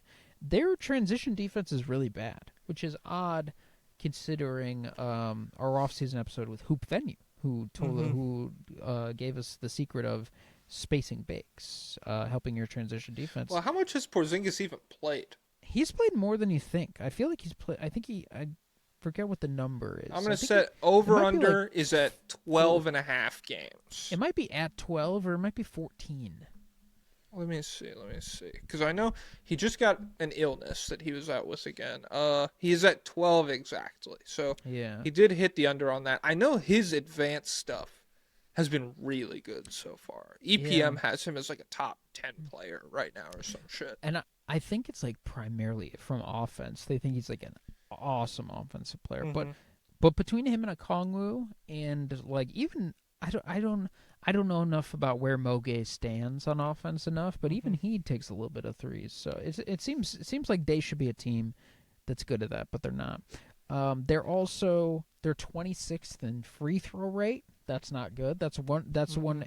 And yeah, so this is all into so bad transition defense, bad at getting free throws. One of the worst rebounding teams in the league too. We need Trae Young back in here. Out of those 3 big issues, he helps the free throws, but the rebounding he doesn't help that much. And then the transition defense. Well, defensive player of the year, Trae Young, he might be able to snipe some interceptions. He might be able to. Yeah. And then when you look at what's powering this team, it's the transition offense. That's what's like obliterating everybody. And the half-court offense is good too, even without Trae, even in the games without Trae. So I do wonder, even if he comes back and he is big time, his strengths don't necessarily correct the flaws. So if this team wants to be better, we might need to make some more moves. We might need to address some things, or just I don't know. Maybe tell Porzingis, get your big butt under the rim, idiot, and grab some rebounds. Yeah. I've been seeing a lot of criticism. Jalen Johnson has been pretty bad on defense with this offense. EPM says he's still elite. So okay, well, are you gonna trust the freaking what does the E in EPM stand for? Electronic, maybe? For me, it stands for eyes plus minus. Oh, baby. sure. It's estimated. Well, it's eyes plus minus, and he's minus $1 million on defense. Oh, shoot. Okay. Yeah. No, I mean, he has been just not very good. He was bad in the Cavs game, it felt like. Like, I don't know. And I'm sure the numbers from that Cavs game graded out pretty well, because I don't think the front court had a particularly good night. It was another really inefficient scoring night from Mobley. But like, I saw a tweet critiquing Jalen Johnson, and then I looked up and immediately Mobley just smoked him on a back cut. Like he didn't even see the cut until Mobley was already dunking it. And so yeah, it just happens. We really like there hasn't been that many guys, big wings, who have taken all NBA leaps on offense that have maintained being really high-level defenders. But if Atlanta wants to be a serious team, I do think he'll probably have to be better than he has been on that end of the floor. Well, the problem is when you get a freaking promotion, you leave your old job behind. And so think about Think about this. When's the last time you delivered a pizza? I deliver pizzas to this house. Well, I mean, commercially. That's for fun. That's for pleasure. Oh, frick. On the clock? For business, It's been years. Because you probably don't lock in when you do it for yourself, right? It's not the same level. Lately, because I'm walking home with the pizza in the cold, so I'm like, we gotta fucking move, Oh, dude. I don't have an insulated bag for it, so I'm just like, we gotta go. But the last thing I have on the Hawks is Dyson's streak of 70 games with a steal. Pow! Broken. He got shot. Yep. No. Well, because the thing about Atlanta is they remember the Martin Luther King assassination. No. Do you remember the Bill Simmons point about Memphis? Worst days in Memphis history. See the crowd; they're always waiting for something bad to happen. Oh, did you see Evan Turner's tweet about Bill Simmons? No, what did he say? Somebody, shoot, I forget who the original tweet was about, but it was about Damian Lillard. Damian Lillard said, "This showed up in my memories." It was like a tweet from 2014 of this college basketball guy who's like, I don't see it with Lillard. I don't think it'll work in the NBA. Shot too low, not explosive, doesn't stand out in any area. And Damian Lillard was like, look at this idiot. And then Evan Turner replied to that, and he's like, I don't know, man. Sometimes they be knowing. and he said, he didn't put a screenshot, but he said, Bill Simmons said the same thing about me, and I don't know, man. He was right. Sometimes they be knowing. He nailed it. Hey, Yeah. shout out to that. I love very, self-awareness. Yeah, that's very self-aware. Muy Gay says, Atlanta Hawks, hello, Jim and Pam. I'm Jim. Longtime listener, new lobbyist I'm at art here. school. You're welcome for the Galaxy. I wanted to ask, what do y'all think happened with Dyson Daniels' offense? Is it just a three-point shooting slump and a lack of Trey's assists? His numbers aren't terrible, but sometimes he just looks so uncomfortable. Last question, who do you think we should prioritize in the offseason? Trey, KP, or another upcoming free agent, perhaps? Is there a specific time frame you think we should have for moving off Trey? Thanks. Muy gay. So, first of all, Dyson Daniels' offense. I did want to bring this up. I haven't locked into it a ton. His scoring is very limited still. He gets guarded with centers pretty regularly. Like, everybody is very comfortable switching on to him. He has had a big playmaking leap, but I went back and watched after he had, like, I think 12 assists against the Suns in that big comeback they had. Like, I went through and watched some of his plays. They are very regular. He is not like they are just like handoff, swing pass. Like, he's just the hub for a team where guys are making shots. He's not really creating things for others that often. He's very much Draymond with the floater, but I haven't checked. I don't know if the floater's going in this year. When I watch it, it feels like it does. But yeah, I do like. I think anybody who has like serious expectations for Dyson Daniels on offense, you should temper them. I don't know if last year was necessarily his ceiling, but I don't know how much higher he's gonna go than being like a 15-point per game guy. Yeah, I don't think offense will ever be comfortably steady. Ooh, there's a snowplow nearby me. He's getting the. I have to go lot. check on my laundry. Actually, do you want to take a break? Okay. All right. Too Let long. me stop. No. All right. You know what? Actually, do you have any other thoughts? What were we on the friggin' Hawks? Yeah, we're on the Hawks. The Rizzler had 2 scoring games in a row. Oh, interestingly, I also What's a just scoring saw, game for him? like 15, 17. Okay, number 1 pick, by the way. Bad draft. So. Hey, not that bad. But the real prize would you forced rather have his way to Washington. Would you rather have somebody non-offensive who stays out the way, or somebody who has an outsized role and maybe isn't that good at it? I don't know. I did see an I think it was from D. Lee. They were posting about how he does actually help in transition a lot. Like, he's a very smart transition guy via running, and he opens up lanes and stuff like that. So the thing I've seen a lot of people talking about pre-draft, the Hawks called Reed Shepherd like a Mahomes. They viewed him as a Mahomes Oh, level prospect. They said that afterwards, I think. They were like, hey, we saw him as a Mahomes type guy, but we couldn't pass on Riz. Yeah, and it's just like, oh my god, that is what does that even mean? that's pretty tough. What does Mahomes mean for Reed Shepherd? Hey, lightning strikes Steve Nash. They see the vision. Yeah, if they said freaking the lightning strike, then it'd be like cool. But how is he like Mahomes at all? Mahomes is like a Thompson twin who could shoot from half court. holy shit, now that's pretty cool. That's pretty cool. And his only downside, racist wife, and he's racist. His wife had a funny video though, where she was like, they were on the sidelines at some game, and you could lip read That's a it. She little was old, like, I think. Patrick said no resting bitch face, and I was like, damn, that's funny as fuck. Steph, former DeLon Wright fan. Fried chicken. Do you know that video? Oh my god, he's like, I like barbecue. Or no, I think he Indian said he said Mexican food. I think. I like No, I like Mexican food. Mexican food. Fried chicken. You can't be saying that. Brittany Mahomes.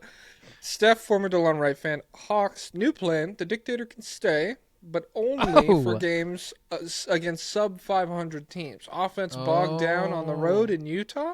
Bring in the dictator. Home game against the Rockets. Lock him in a basement below the arena like Bart's evil brother.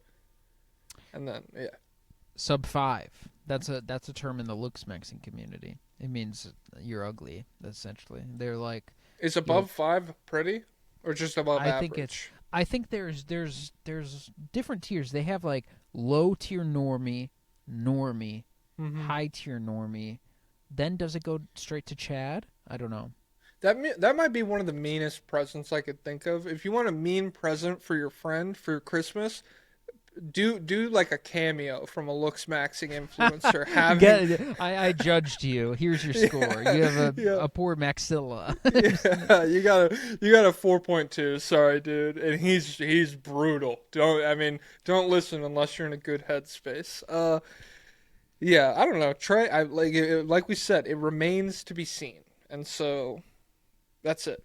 Dear Art Donaldson. Don't have 3 kids. Are these the guys from Challengers? The Atlanta Tripper said, "Dear Art Donaldson and Patrick Zweig." That's the Challengers guys, right? Maybe, I don't know. I think so. Patrick Zweig. Whenever I try and remember anything about that movie, all I think is do epic techno. I am actually the tennis ball from Challengers, and Pablo is Zendaya. It's crazy how those guys weren't even gay. Like, they weren't even together, but they ended up kissing. Kissing with boners. It's just they were thinking about Zendaya. I mean, I'm just saying. I'm just laying out the facts. You know, you guys draw your own conclusions. Yeah, Zendaya. That was a good movie. I want to I don't know if it'd be the same at home because the score was so important. You know. Well, just put on Skull Candy headphones. It'll be better than the theater. Bro, I used to wear Skull Candies. Not doing too hot right now. You were the headphones. Both. My ears be like. Oh, I see. You have tinnitus? Yeah, probably. What headphones do you wear when you were a kid? Because Skull Candies were like $10. So I was like, I'm getting Skull Candy. I did have some crappy Skull Candies, but it's mostly been the Apple. It's probably smart. It's probably for the best. And I don't go to concerts. You go to concerts? No, I just listen to loud music. Damn, you listen to max volume? No, I used to though when I was a kid in Skull Candy headphones. You had when you were delivering pizzas, were you bumping? Sometimes. My dad would be upset. But a lot of times it's just podcasts and stuff. Freaking Joe Rogan bumping out the pizza delivery van. It's a good pizza.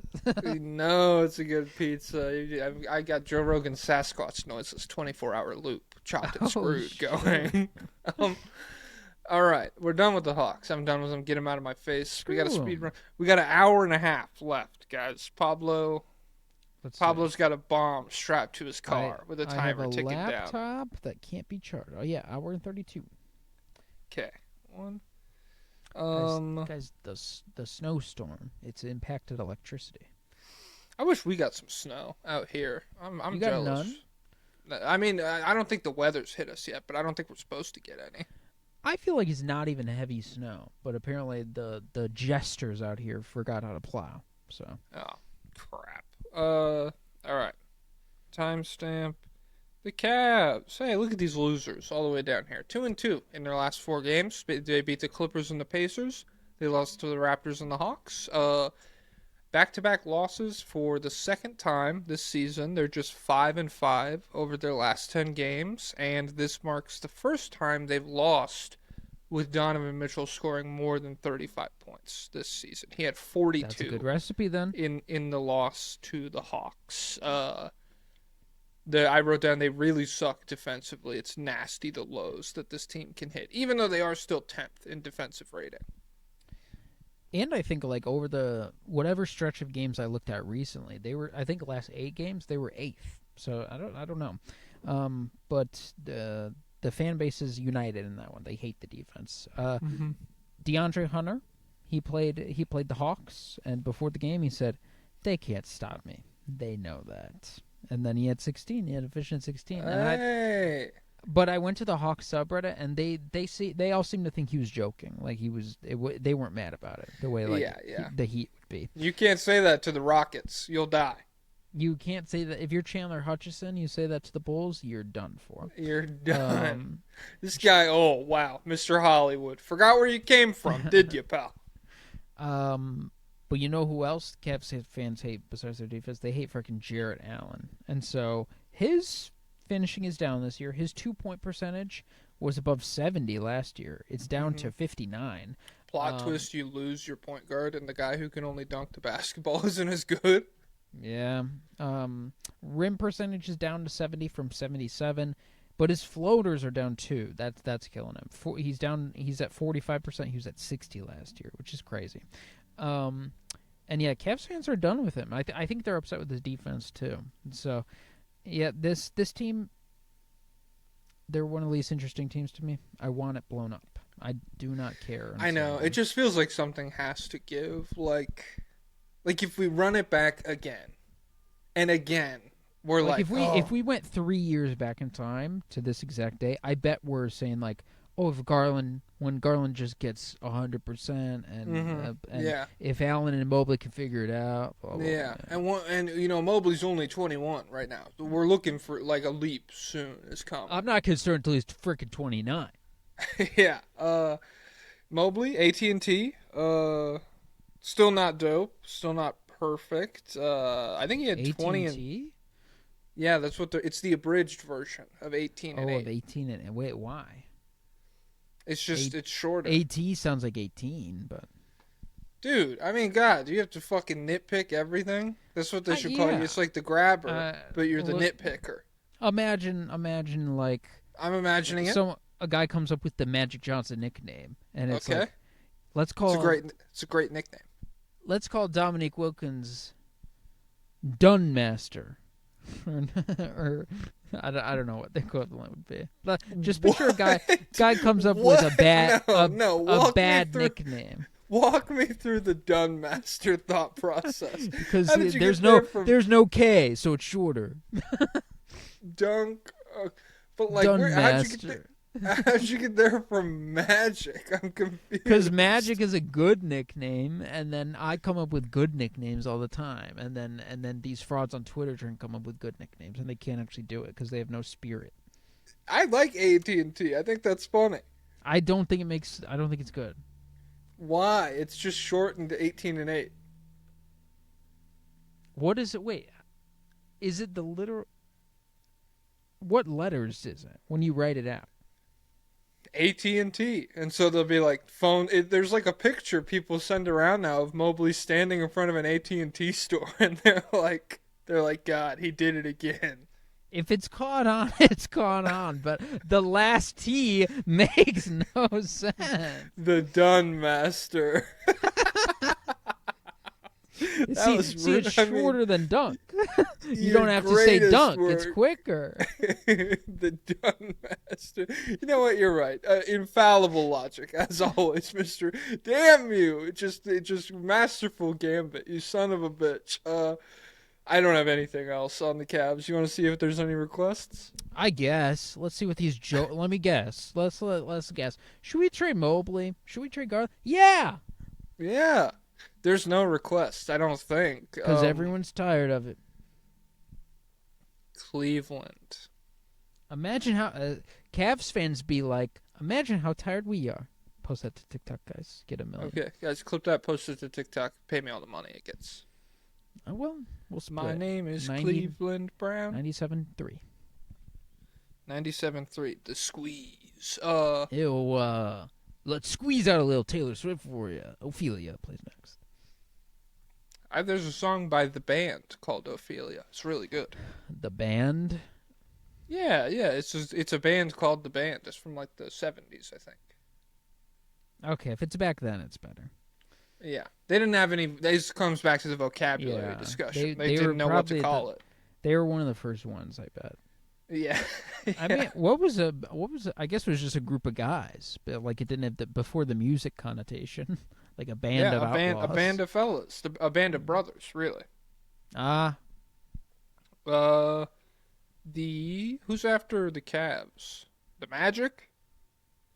Play the song. Orlando Magic. I forgot to write down what they are in their last 4 games. I assume pretty good, right? Yeah, without PP&T, they're going strong. PP&T. What's the T for? So you could do PB&J. That would make sense, even though there's no J involved in his name. Well, it would be a reference to jumper, I would assume, in a basketball context. They're 3-1. Their offense is playing good. The last time the Magic finished in the top half of the league in offense, Dwight Howard was their fucking starting center. That's Holy a long crap. time. That guy was a professional scorer.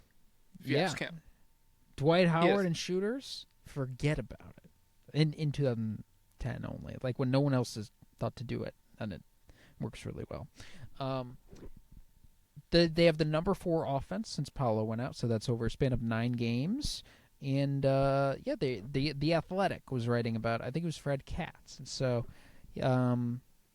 the attack includes movement it didn't rely on as heavily as last season. The addition of Desmond Bane means more cutting, split actions, and perimeter players screening for each other. They're 12th in 3-point percentage since Paolo went down. They still don't take them, but the article that they wrote was he's talking about how physical they are. They smash people on defense and offense. They spent smash or pass, Probably both, because they smash it and then they pass. They're not passing. Well, yeah, they're passing the ball, but they're not passing on smashing anybody. They're smashing all 30. Mm-hmm. The Magic spent training camp concentrating on speed. Their focus, running after. Oh, he wrote this sentence in a weird way. Running after only steals and long rebounds would not suffice. Who's the author? Fred Katz, I think. Guys, email Fred Katz. Say bad sentence in this article. Yep. Now they get into transition nearly 1 in every 5 positions, the second highest frequency in the league, and so they're only behind the Raptors in time spent in transition. And that's one of the fastest dinosaurs ever. Yep, but it won't kill that other one. The Magic draw fouls on a higher percentage of their drives than any other team, so these guys are smashing. They're getting to the line. They average the most free throws per field goal attempt in the league, which is interesting because they're also a team I don't think about it as having a ton of free throw drawers, Yeah, Franz has been good this year. Suggs historically isn't. I don't know what he's at this year. I swear Paolo has. I feel like that was one of the more Paolo's underrated. good at it. Yeah, I feel like that's his saving grace. Even though he doesn't, it's crazy to be 58% true shooting. Getting 10 free throws a game. Yeah, I'm subsidizing the way I want to live. Yeah, so Paolo's at 9. Franz is at 7. So between that, they don't have really anybody that crazy. Desmond Bane is at 4. and I wonder if that's increased since Paolo has gone out. He obviously played really well against the Pistons the other night. Let me see. I He think had Paolo's last game 37. was... Yeah, that's really good. Free throw time. So he's taking 6 a game in Paolo's absence. That's not terrible, but not really crazy either. Yeah, Bane, 37 points, 8 rebounds, 3 stocks, 61% true shooting to lead the Magic to a win over the Jazz. And then Anthony Black. Oh, what a guy. He's been playing really well in the absence of Paolo. Before the Pistons game, because I think he did kind of stink it up in that game against Detroit. He was averaging 18 points, 4 assists, 3 rebounds, 2 steals on 62% true shooting, and he had 31 in the win over the Warriors. No, it was on Philly, wasn't it? Fucking maybe. I wrote down in win over Orlando, so I have no idea actually. I think it was on Philly. Hey, yeah, because you. he the first play of it was on Jared McCain, and I was, because I didn't see this live, I just saw the highlights. The first score was on Jared McCain, and I was like, I bet he dropped all 31 on Jared McCain, but that was the only one. Fuck. But his shot making was really impressive. He was doing crazy stuff off the dribble. So if that keeps up, you got a nasty guy. But also, we have a trio of big performances from these idiots. Jed Howard dropped 30 on the Celtics. What a blast! What a blast! They still have they're the number 7 defense. So they're still good defensively. So things are going good. We'll see what happens when Paulo gets back. I don't know. Do we have any requests? I don't know. Let's find out. I saw someone make a point that sounds like a super annoying nerd point, but it is kind of true about how hitting on Paolo, like hitting on stars at that level, really derails your organization, because you may have a pretty good player, but then you just commit. I know so this much guy, money Red and Lemonade, assets because to he him. hates Donovan Mitchell. Oh, really? Does he say the same thing about Mitchell? I don't think so. He doesn't say that like the Cavs are like locked in to like trying to extract value out of Donovan Mitchell now. Because the point he was making, it does make sense when you take a guy number 1 overall, like we talk about it as pick bias or whatever. You're in like you spend way longer trying to make it work with that guy than you would with a guy you took at any other draft slot, really. And so, yeah, I don't know. He is also like very anti-Paolo, like probably even more than you and I are. But yeah, I mean, I don't know. It's a pretty valid critique, I feel like. We just don't see it. There are a lot of people with animosity. Like he has animosity. When they pull up the spreadsheet, they see -7, and they're like, "Ugh, I hate this guy." There's no way he could be good. Which, right now, hey, correct. Give me a number 1 through 8. 8. Okay. Charles St. Hilaire. I got a yawn. Ooh. Is this a Prince? It was a burp. It wasn't even a yawn. That was weird. The Magic, TBH, I thought we were going to be total cheeks after our first couple games, but we have really locked in on both sides of the ball as of late. Do you guys think Paolo comes back and disrupts the good that we got going on? Yeah, probably. All I hear from people is that he's low-key a fraud and the LeBron Jr. potential will never be reached. Happy belated Thanksgiving, brothers. I hope you guys enjoyed. Oh, this is written by Josh from Drake and Josh. Hug me, brother. Remember that? Yeah, iconic line. You know what I've started thinking about? I think about through this lens for a ton of young players. I think about will this guy ever be better than LeBron is right now? Which is a pretty high bar. But if you want to be a legit franchise savior, I would hope that's the case. And so, will Paolo ever be as good as LeBron is right now? I don't think so. Will Cam Boozer? I don't think so. Maybe LeBron last year is a good litmus test. I don't know if Debanzo will either. I don't know about LeBron. LeBron right now. We'll see. I don't feel like we've gotten that much cannon basketball from him. But I feel like that is a fine bar. And I don't know if Paolo will ever hit that. I think the LeBron Jr. tag, give it up. Like that's I don't think Yeah. that's a label he should have gotten. I think that's like an I think unfair. he's still faster than Pablo. Still jumps higher. Really? Yeah, I think it's unfair to him and unfair to yourself to set that up. I think everybody involved will probably be disappointed. He could still be good, for sure. There are things to his game. We talked about the free throw drawing. He makes cool passes sometimes.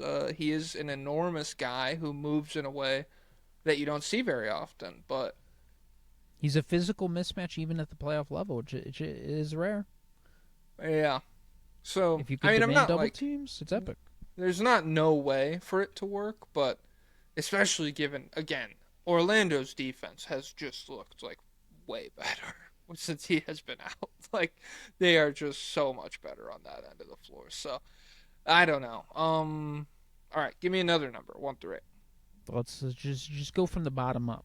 Reward the people, the oldest one. Orlando Magic Truther. Hello, Mr. and Mrs. Claus. Hope you both had a wonderful Turkey Day. Rest in peace, Christopher Mister, Columbus. I miss her. Call it. That's fine. I'm Tibbs. totally fine if somebody calls me Mrs. I don't care. Because it's a construct, dude. You ever sit back and think about that? Oh yeah, that's an interesting thought, girl. Yeah. I'm a girl. You have a tiny penis. Oh, girls have none. Well, actually, girls can have huge dicks. I don't even know if you knew that, dude, because you're not locked into the freaking gender dynamics like me. Bro, you're telling me to freaking study Yep, the that's what I'm- spectrum? I'm pretty sure I'm gonna study the freaking spectrum of Spider-Man multiverse. Spider-Man Multiverse, Miles Morales, he's also Spider-Man. Don't be on that racist shit, dude. Yeah. Now you derailed me because you wanted to have dibs on Mr. a meaningless title. The Magic have been on a roll. We're 8-2, and I could give these guys whatever voice I want. I just kind of realized that. We're 8-2 in the last 10 games for some fairly decent play from Wendell Carter Jr. I've been on the Magic need a real center train, and I still am. Do you guys both feel like he can be our guy for a real playoff push, or should we invest some capital into getting a center for the future? Love the pod. Keep up the great work. -OMT. Wendell Carter Jr. That boy's Good small. good Small, backup, big. Good backup, Yeah. big. But yeah, especially when you see how good this roster can play on defense. When I think about them with like a real rim protector behind them, it would be very cool. Yeah, I think that's part of the small guard thing with me too. Is I value true 7-footers more than I have, but it's pretty hard to find a capable, legit 7-footer.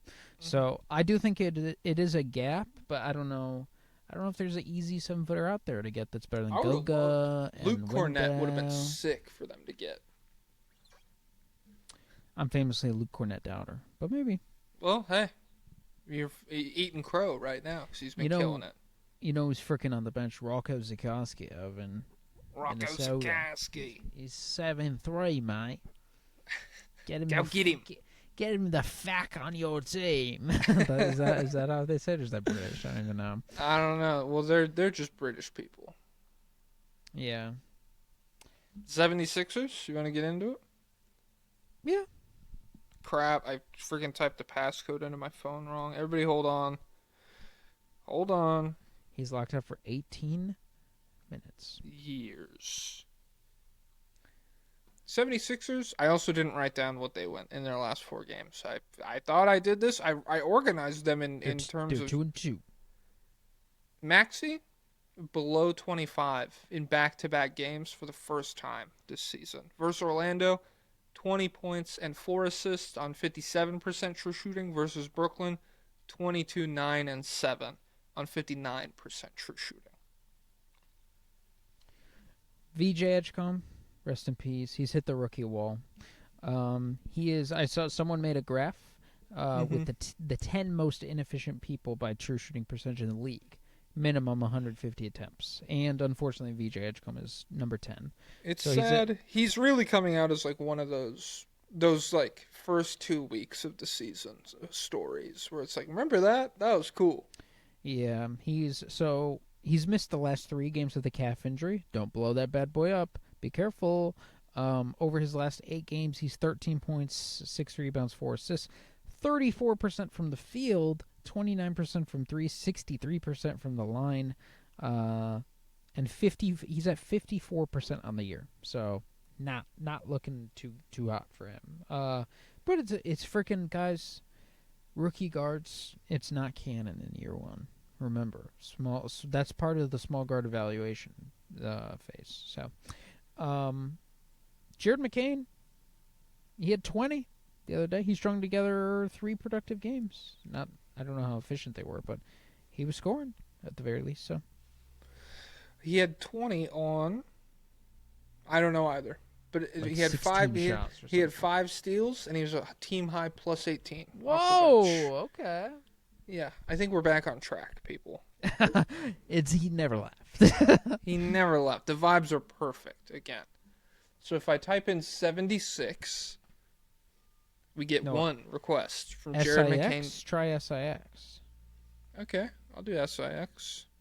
Oh, there's 3. I shouldn't have done that. Should have lived in ignorance. Oh, and the last 2 things I wrote, Embiid hasn't played since the 8th, and PG's been in and out.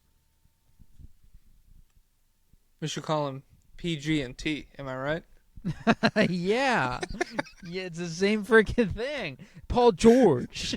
What's the T for? Well, it makes it shorter. Makes it shorter. It's shorter than Paul George. Guys, let's get PG and T going in the comments.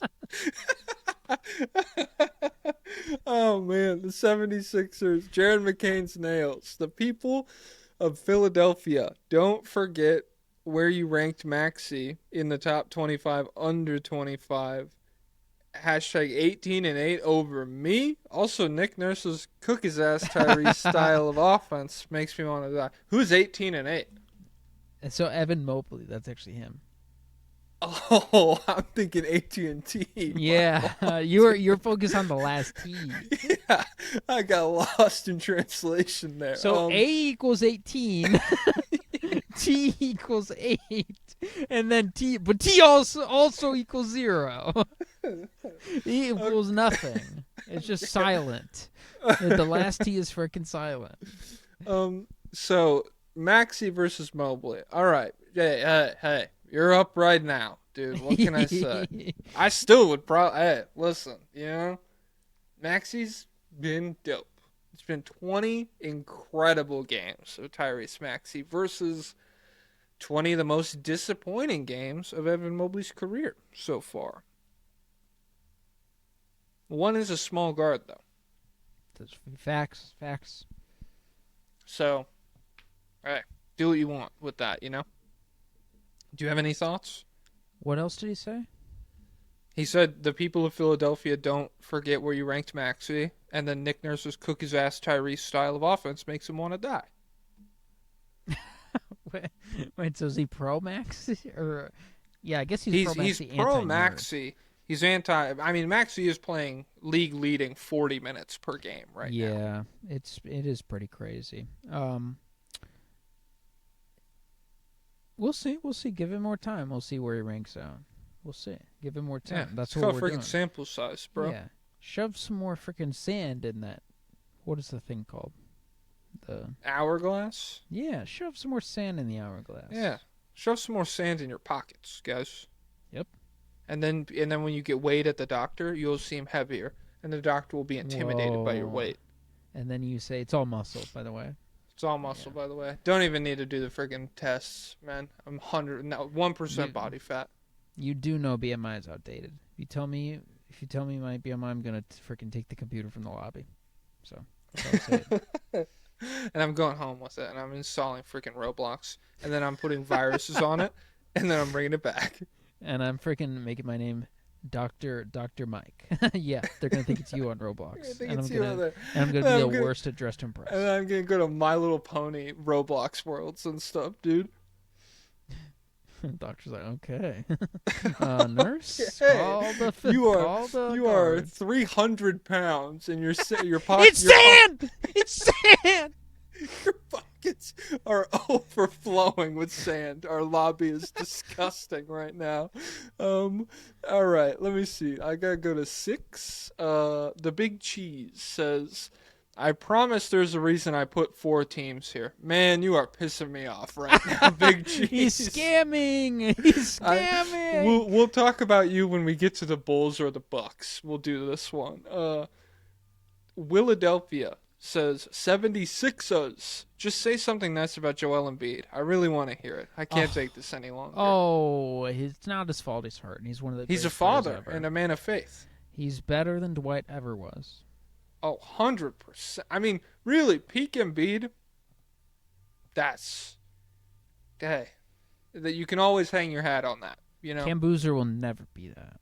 Cam Boozer will never even be that on offense, much less all defense level guy. Yeah, come the frick on. Darren Peterson, though? I think you guys are getting washed. Darren Peterson moves a lot off the ball. What if he's the next Steph Curry? Steph Curry with defense. Steph Curry with defense plus athleticism attacking the rim. He's freaking Steph Curry John Wall mixture. Holy crap. He doesn't throw outlet passes though. I don't. Versus transition's Cam Boozer, overrated, dude. Because every team is trying to do transition now, and he's like, I don't want to just go along with the flow. Slow it down. I'm trying to be different, dude. Cam You guys Boozer's are a trying great to- outlet passer. You guys are trying to fit in. I'm trying to stand out. Yeah. Trying to The fit in. Celtics. Let me timestamp this. Celtics. 3-1 in their last 4. They beat the Pistons, the Magic, the Nets. They lost to the Nets also. Derrick White, not actually garbage anymore. No, he's one of the bottom 10 in true shooting percentage in the whole world. So. Well, he had 31 to kill the Detroit Pistons, to shut the engine off to a permanent end. Ooh, maybe they should trade for him. I don't know. What did I? So they lost to the Nets. Jaylen Brown got in foul trouble. That's kind of why they lost. Like they went on a huge run right after that. Also, Michael Porter Jr. had like 30 in that game, and Claxton had a masterclass. So of course they got vanquished by that. Yeah, I think it was Claxton triple-double.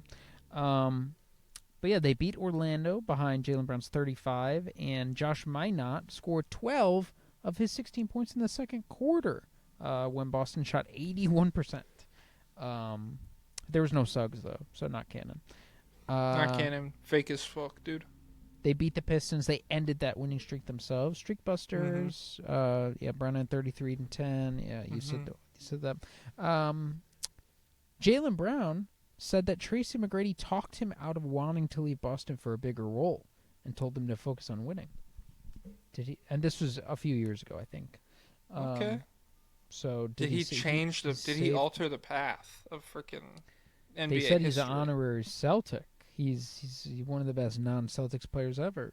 And it is interesting for a guy like that to have self-awareness, where he's looking back at his career and he's like, yeah, it would have been better if I just hung around with Vince more and didn't try and be the guy. Like Tracy that. McGrady? Yeah. Yeah, I mean, really. I don't know how many guys have won. I will be very curious how James Harden reflects on his career. I'm thinking about guys who have like won multiple scoring titles. I wonder how many guys have self-awareness like that to be like, hey, it's not all green grass everywhere. Well, Harden's got the easy out. As in, like, if they I didn't played get the Kevin freaking Durant, Warriors, I would have dude. won.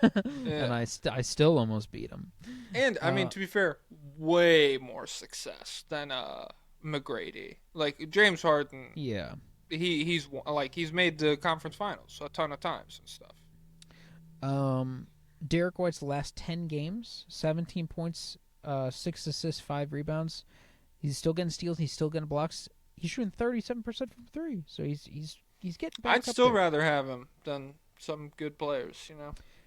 The advanced stats still really, really like him. And he's got a career high in EPM so far. Well, that's what I'm saying is like freaking he's spent the entire year trolling on dog shit efficiency, and the advanced stuff still likes him, and it's like, okay, well, maybe he's just good then, and this is like a slump. Yeah, I think he's just shooting poorly. I think he's still doing all the rest of to Derrick White stuff, which you got to be able to score to be good. But yeah, I guess Draymond's pretty good. he's not dead in the water. Well, that's Steph effect. You got to be able to score to be good, unless you play with Steph. Unless you play with Steph, then you can be bad at everything, and the Warriors they'll still keep you. You could even be a bad person.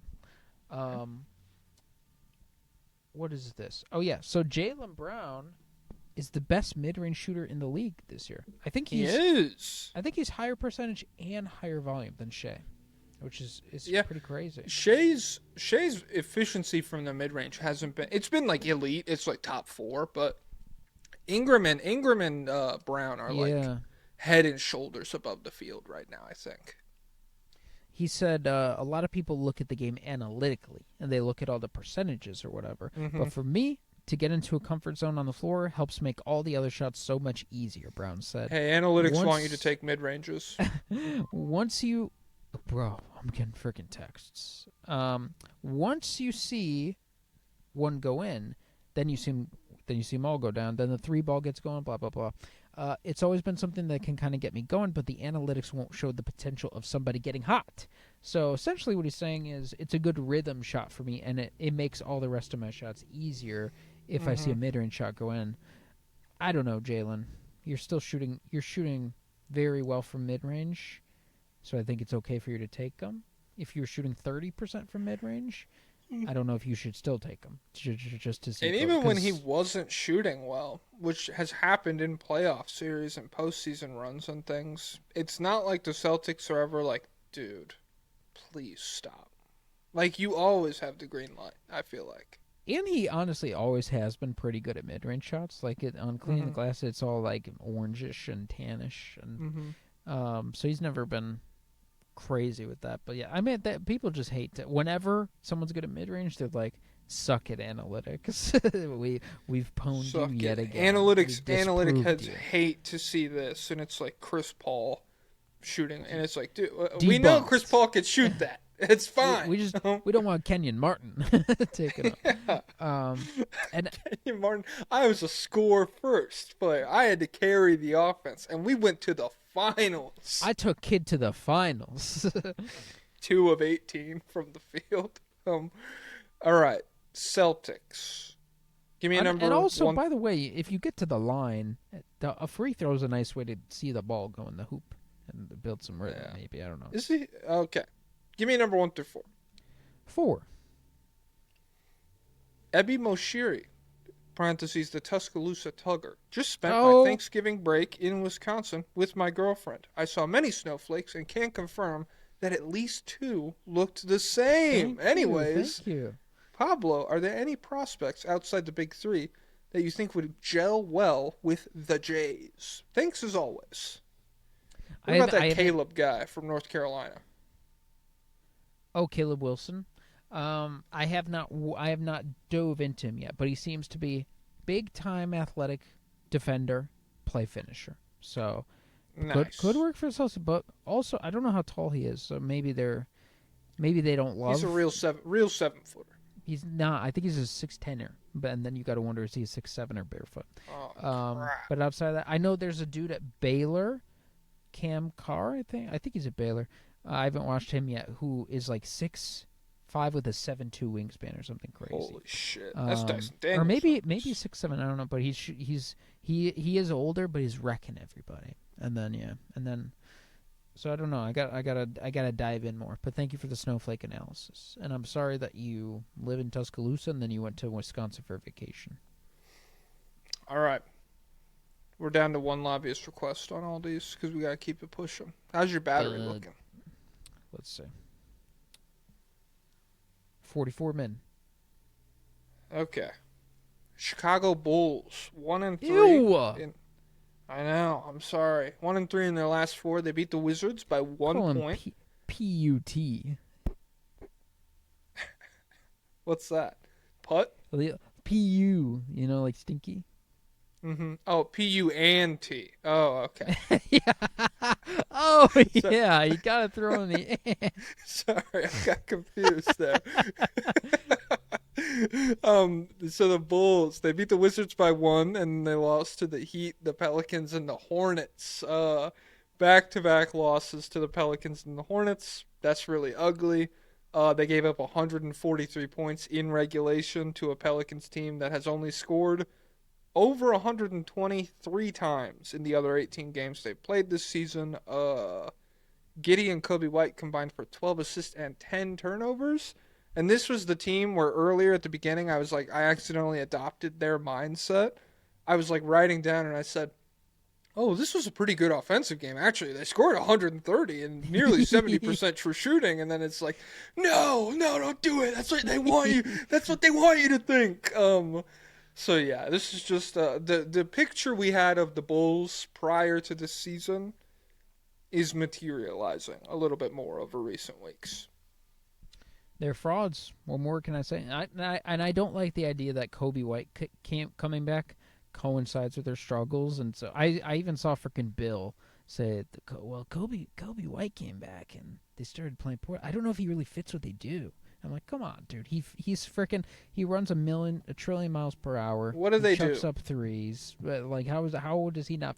He's got the power of friendship to. He really compromises their stifling defense. Yeah, yeah. He can't lock down the point guard that Giddey can't guard. So what's up with that? So I don't like that I don't like him getting the blame. But yeah, the Bulls are who they are. They suck. They suck. Dosunmu had 28 points off the bench against. He doesn't suck. He's good. Yeah, I would love. Hey, Nuggets.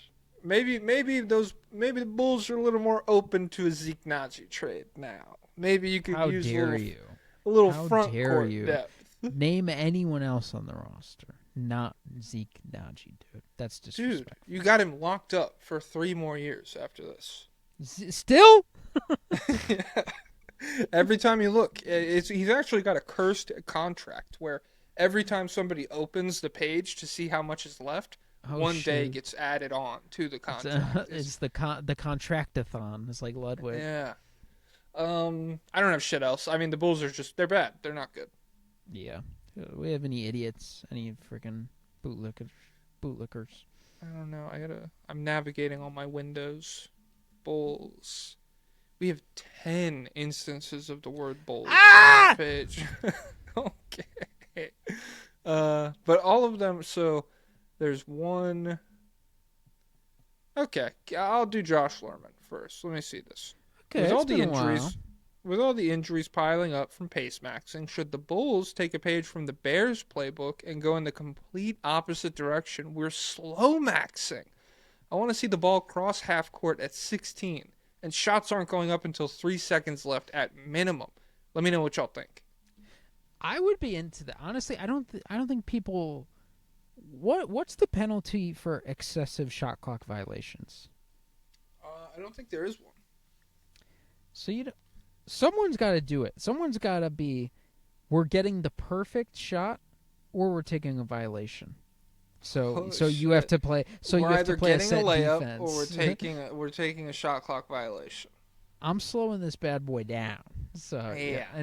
But we don't have a Caleb. So the problem is Caleb is like doing historic stuff in terms of escapability. Like he's taking way too long in the pocket, but he's evading everyone still. So we need the equivalent of that, where someone is they only shoot after 21 seconds on the shot clock, and they're somehow making it. Maybe DeRozan, I don't know. Yeah, bring him back. Let's get Levine and DeRozan back in here. And Caruso. Surely they would accept Giddey for Caruso. All right, let me see. Well, 2015. Oh God! All NBA team member Pau Gasol. Hey fellas, Pau Gasol here. I'm abridging because you typed so much. Checking in from that one old pharmacy on the corner that always has a sketchy guy just standing by the ATM. Parentheses, it's Arturus. Well, this has been the worst 4 games of my life. Our only win in the last 4 games was a BS 1-point victory over the Wizards, who might be the only franchise more depressing than ours. After watching the last few seasons, do we officially want to stamp the Chicago Bulls as having the worst player development in the league? Pat Williams had potential and is now a scrub. Noah Senge can't get out of the G League. Matas looks like he's ready to take that next step, but the offensive scheme won't let him, and they insist on giving the younger guys free range on the court. Is it just a case of our draft picks not working out, Or are the Bulls bad at developing talent, especially when players like Wendell, Lowry, and Gafford all played better after leaving Chicago? So the earlier guys are a little different. Like Markkanen was legit stifled because we had Coach Jim Boylan, maybe the worst coach in NBA history, who said, "We're not running plays for you anymore. If you want offense, go get a rebound." And so he literally just sat in the corner for the Oh, end and of his he tenure. did give some examples for the draft picks not working out. Simonovic, Hutchinson, and Valentine. So you do have examples of both. Well, those are all pretty late picks. So I don't know. Yeah, if but they if were- you're a good team, I well, don't actually, know. Valentine was mid lottery, but I think, yeah, I think those other two were actually no. Chandler was also a late first round pick, but God, he had Paul George tools. You don't get it. Mm-hmm. But as for right now, I think it's a prime, like 99% of the time, the guy's just not that good. You know, like Wendell Carter, he's just pretty good. He's just a guy. He's just a role player guy. I don't know if there's. I mean, anything we could have literally done to just talked change about the that. Magic being like maybe a second round playoff team, and we're like, do they need to move on from him? Yeah, he's just a guy. This roster's full of just guys. Like Dasuma's pretty good. He's just like a rotation guard. Kobe White's really good. He's like a starting guard at best. Like all these guys. Like that's why I was hesitant to join the Bulls. Found their franchise player in Buzelis. Like it's all about Buzelis. I just don't think we've seen enough to prove that yet. So I think every issue with the Bulls goes back to you don't have the guy at the top. So nothing else matters when you don't have the guy at the top. So And I even think, with, oh, sorry, you go. well, it's just personnel. It's just we don't get enough talent. That's the issue. Yeah, I was just gonna say, even with Lowry, who is really the only guy that you could point to and be like, that's like a step up from good starter.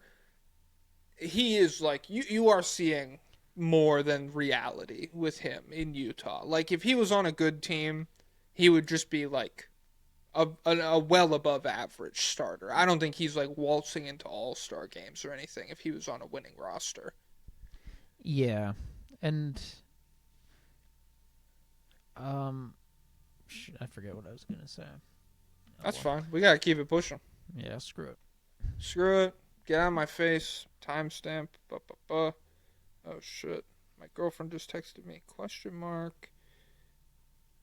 It's because she double texted me and I forgot to respond. The Milwaukee Bucks. What are we at? 48? The Bucks suck. 0-4 over their last 4. They lost to the Knicks, Heat, the Blazers, the Pistons. 8-12 on the season. Active 7-game losing streak. Giannis, first game back in the loss to the Knicks. He played pretty well. AJ Green, 18 points, 6-12 from the field, all threes. What a beast! What a monster! What a killer! Cole Anthony, yeah, he's the least efficient player in the NBA. 46% true shooting. Okay. Giannis has only played in one of these games. When they don't have Giannis, they're useless. 20-point swing with him off the court. So, and that's with Ryan Rollins, like huge. Oh, he's great. So But like I imagine hate where they this would team, be though. if they didn't like fall backwards into that. They're the snowplows surrounding my car. I don't know if he knows I'm in. I should know I'm in here because He's burying you in there. I had to turn it on because I was my feet were getting too cold, and so now slowly my windows are defogging and the ice is going away. So I don't know what he's probably like. What the heck? There was a guy in there the whole time. What the hell?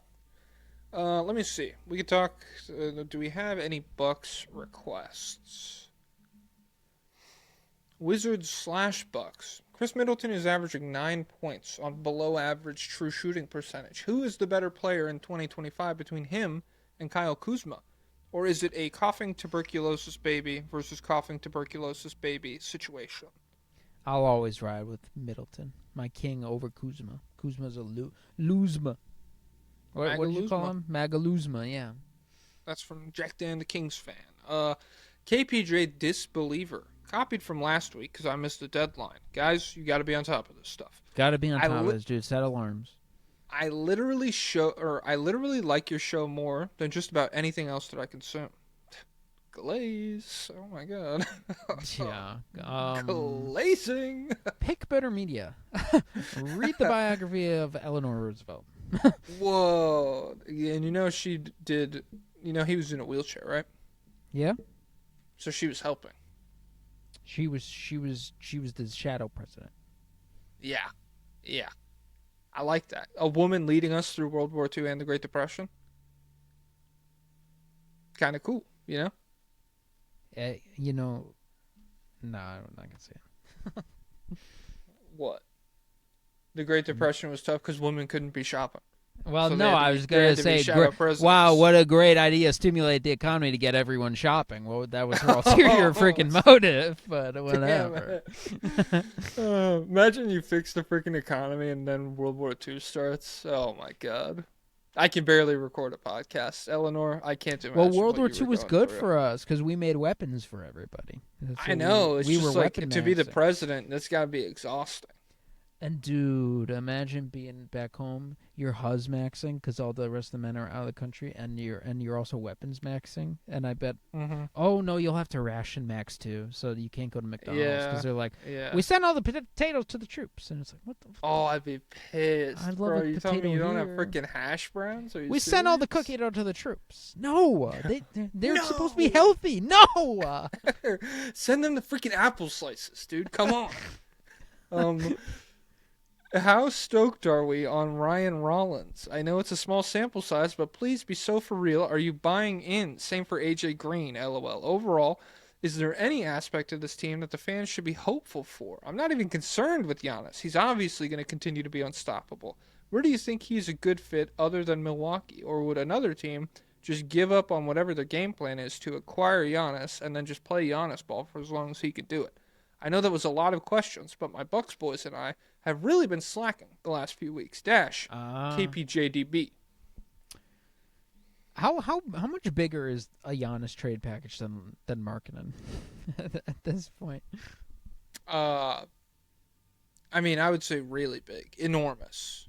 But they're asking for considering what they asked for you Detroit. mean how much bigger is real Giannis trade versus Danny Ainge psychosis delusion? Yes, versus the asking price. Not that much bigger then. 4 picks, 4 swaps, good young player, and an expiring contract. Yeah, that's a lot. It's probably too big to happen in the regular season, but I'm waiting for the day. Sorry. But Ryan Rollins, I think he's definitely a legit starter. But again, like I haven't seen enough to see franchise savior. But I think he's a pretty legit starter. Yeah, I mean, he's been sick. And every time the opportunity grows with him, he has risen to meet it so far. So, yeah, I like him. He's good. He has risen. Bogart guy.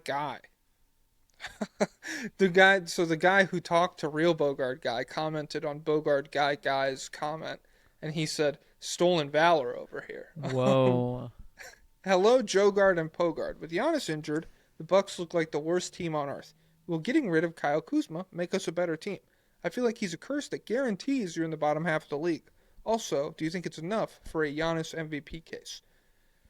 Moving off Kuzma might help, but you don't really have like the roster isn't in position to be like losing Kuzma addition by subtraction. The minutes would just go to other bad players, it feels like. Are you okay? There's just someone pulling up, and they park directly in front of me. They still can't see me, but it's just one of those things. Snowstorm, empty parking lot. Everyone has to magically pull up earlier. Someone walked from the woods past me, so it's like they emerged from the field. So now this guy's getting out of a truck. I just hope they don't come up and talk to me and friggin' harass me and be like, "Why are you here?" Because what could I possibly be doing wrong? But I don't know. I don't know what this dude's up to. Do you think Kyle Kuzma losing him would help? Absolutely, he's a negative in every sense. Okay, and then the Big Cheese said, This is the guy who put 4 teams on there, by the way. There seems to be a 4-for-3 situation in the play-in, where these teams, the Sixers, Celtics, Bulls, and Bucks, are taking up the 8 through 11 seeds. Which team do you think will be the odd man out? I'm leaning Bulls as the scrappy 11 seed, but the Bucks are off to a bad start and can't afford more games without Giannis. Really, it feels like the Bucks right now. Like, if Giannis has to go nuclear for them to, like, even have a chance against a good team, much less, like, one of the best teams in the league whenever they play, like, the Thunder or the Nuggets or whoever, yeah, I don't know. Feels like it could be the Bucks, but I don't want to bet against Giannis, you know? Yeah, I think it'll be entirely dictated by health. Just whoever's the healthiest out of the group. God, boring ass response. It's pragmatic. You're a freaking dreamer, dude. I'm living in freaking reality. Sorry. I didn't realize it was bad to be a dreamer these days. Okay. They say I'm a dreamer. Millie Bobby Brown. They say I'm a dreamer. How's the rest of the song go? I don't know. She freaking runs over a gay person with her car. I think that's what Is she that does. serious? You know about her reputation, right?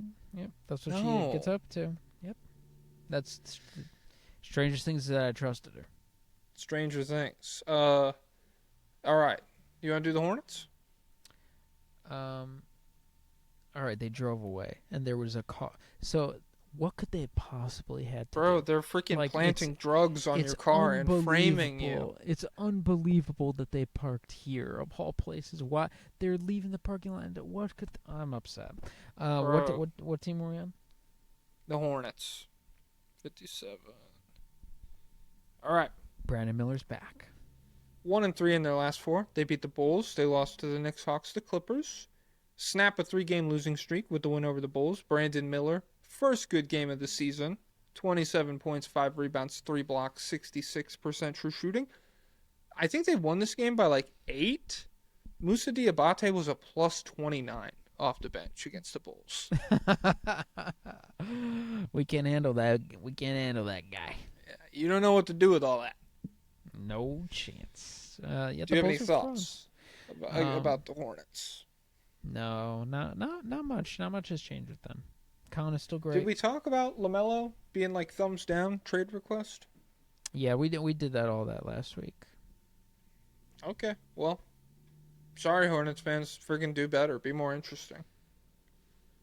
Oh, Con follows Candace Owens on Twitter or Instagram or whatever. Because he thinks she's hot. Oh, that's way better. Wow, that makes it cool. Is that why he follows Charlie Kirk too? Well, because he had just heard. Well, he didn't know who that was, and he heard about all the news, and he said, Out of respect. No, just out of.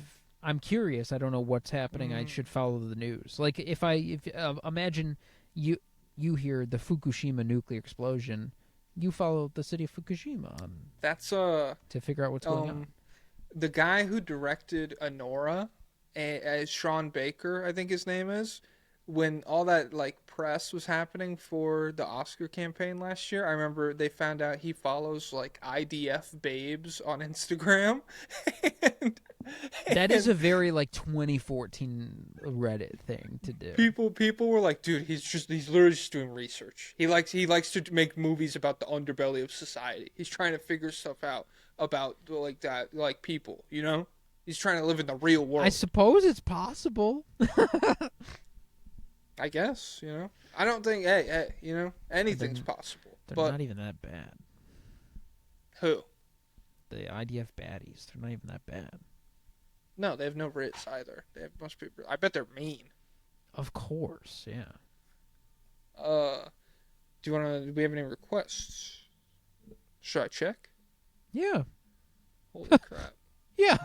Why not? My girlfriend just brought the deliveries that I mentioned earlier from the freaking. Oh, this is sick. Oh, opening up the freaking tongs. Yep, the tongs are here. You son of a bitch. It's not tongs. Distinguished opossum. What's up there? Jupe and poop. First time. Long time. Lobbyist of a year now. So I decided to finally ask you a question. Okay, you were chilling in the shadows for a minute. That's interesting. Nice. If you added Steph to the Hornets as a six-man who was allowed to stay on the court the entire game but had to stay within the center court logo of whichever arena they are playing in that night, would that be enough of a boost to become a contender? It would only be a one-year superpower since all the teams would make their center court logos non-existent next season. I'll hang up and listen. Thanks. What do you think? It's probably too limited to make a difference, but maybe they win like 12 more games than they would. Yeah, I would say otherwise. contender, fuck no. But No. does it lift them out of like bottom 4 team territory? Maybe. It's better than peak Devontae Graham for them, I think. I just saw a pic of, or not a pic, I saw a video of him hitting a big shot in Europe somewhere. That's got to be great. Good for him. But man, I'd love to see Steph play with Khan. Oh my God, they'd kill together. Yeah, but he can't leave center court, so it's like a. Well, I'm saying in a different verse where he's allowed to. In our verse, not this verse. Yeah, not this freaking weird verse. Yeah, that's the verse where freaking Dr. or Cat in the Hat lives too, probably. Which verse? So he plays in the center court and Cat in the Hat's there? Not there, but the same world. Oh, okay. What if, Oh, let me make this easier for you to understand. what if it Cat in the was Hat in the and T is there. T. I was gonna say, what if it was Cat in the Hat and T? LaMelo Ball, the Charlotte Hornets. What is Brandon Miller's ceiling, and do you think he can stay healthy? Also, could Khan be a good point guard, or is he more maximized as an off-ball guy? I don't know. You're more locked in. I'm just here along for the ride with Khan. I wasn't that locked into him pre-draft. What's up with him? Khan's a combo. Little combo. Combo. That's what Khan is best at. Brandon Miller, I don't know. I don't know what. So Brandon Miller can't get to the rim on his own. Dynamite shooter. Dynamite passer. 6'8". And Could be and a good defender. ball handler. So I don't know. I don't know who's comparable to that type of guy. Like who's the most capable ball handling? Who's the most capable like initiating guy who can't get to the rim at all? Damian And who can actually shoot movement threes and stuff. And who's jumbo. I don't know. He's very unique. Yeah. I guess he is like current Paul George. Yeah. I don't know. I'll do one more Hornets request though. Dickie Creamboat. Okay. Pack and Joblo. What do you guys think LaMelo's trade value is at? I honestly can't see why any serious team would give the Hornets a worthwhile haul for him. Do you even think it's a good idea for the Hornets to trade him? P.S. I'm a quirked up Filipino boy who's going to a Mexican wedding tomorrow. Any idea what to expect? I've never been to a Mexican wedding. I haven't either, but I'd say a lot of cervezas, and I know the stereotype online is that they bring their toddlers to like a party or whatever, and then it's like 2 a.m, but all the parents are still like just having fun, you know? I was thinking there was a tweet years ago that's like I went to CC's Pizza Buffet and a Mexican 6-year-old coughed in my mouth. No, I think that was just a 6-year-old thing. I don't think that was a Mexican thing. Yeah, I'm always or you go. Sorry. No, you'll have some cultural touchstones. They'll have flan there. The Filipinos have flan too. There'll be a lot of there's going to be some overlap, so you won't be fully out in the woods. And you can always be like white people. Am I right? Yep. That's it. Oh wait, do you think it's a good idea for the Hornets to trade LaMelo? That was the actual No, question. because I don't think you would get equal value, and I think it is so. Until you could get return on value, just keep the fella. Yeah, hold the dip. You know, you can't. If my crypto guys know. Yep. I'm a big crypto guy. I made millions off it. Oh. Yeah, I bought Ethereum back when it was worth a penny. What is it? Ethereum? Dude, are you serious? Well, no, make it easier for me to understand. Oh, it's like for short, it'd be like ETHNT. Oh, epic! I want to buy Yeah, some too yeah. now. $ ETHNT. Go look that up on the crypto markets, guys. All right, the Brooklyn Nets. Let Oh me my timestamp god! this. What? I thought we were on Pacers Wizards. I forgot about the No, Nets. do you want to do Nets, Pacers, Wizards all in one fell Let's swoop? let's rapid fire All right, rapid because fire. they're Nets all 1-3. 1-3. They beat the Celtics. They lost to the Knicks, the 76ers, and the Raptors. Demon, career high versus 76ers. 23 points on 61% true shooting. Michael Porter Jr. missed his first game of the season with back tightness. That's all I got. He's holding Demon back, and I think these were all in the second half. So crazy, but yeah, he's coming together. I mean, I'm still not confident in him because like, what if we drafted a guy for his passing, for his on-ball passing, and then he became an off-ball shooter, and they're like, I don't know what the end product of this guy's gonna look like. It's crazy. But yeah, screw the Nets. Screw the Nets. Well, I'll see if we have. I'll do one request. Nets. Oh, that's every instance of Hornets shows up when I type that in. Yeah, so that's how they get you. Okay, I don't think we have a Nets request. If we do, go fuck yourself. And that's Yeah. just a New York way, baby. Yeah. Pacers 1-3, last 4. They beat the Wizards. They lost to the Raptors, the Pistons, the Cavs. They got to win they beat the shit out of the Wizards. So, dominance established. Not the worst team. We're just tanking. It's all fake for us. Yep. It's we're trying it out. We're slumming with you, idiots. Do you have any thoughts on them? Nope. Do we have any requests? Let's find out. Command F, Pacers. Either one of these. Give me a number 1 through 3. 4. Oh shoot, 2. Okay. Try again. That's it. 2. Oh, okay. Cassandra, Morning, Jumba, and Pleakley. Whatever that means. That's Did you see the Lilo and Stitch, the aliens. Oh, I'm the big one. Did you see that Jay Huff had 4 blocks against the Wizards? Yeah, we're all good. The league will be fine without you. Shut the fuck up. Don't ever say that. Please talk about the Michigan women's basketball team. I'm begging you. I feel like I'm being censured for radical basketballism over here. Just say you hate women, as much. We don't even talk about men's. Well, I guess we get with the prospects and stuff we do. Let's look it up. I'll do Michigan women's basketball. Screw them. They play in the Big Ten. Yeah. What year were they founded? I don't know. I can't. It doesn't come up with Basketball Reference anymore. SportsReference.com. They're 6-1, baby. But 6-1. Yeah. There's undefeated teams still. What's the height? Where's per game? Olivia Olson, 17-5. Okay, that is a lot. What? Anybody? Who's best rebounder? That's what I care about. Silas Swords? Okay, I'm on board with this. Okay. Cassandra, thank you. Yeah, we're official Silas Swords stands. So I'll say that much. All right. Timestamp it. The fuck? What time are we at? I'm lost. I'm on the Michigan women's basketball page. 109. 109 and 109.30.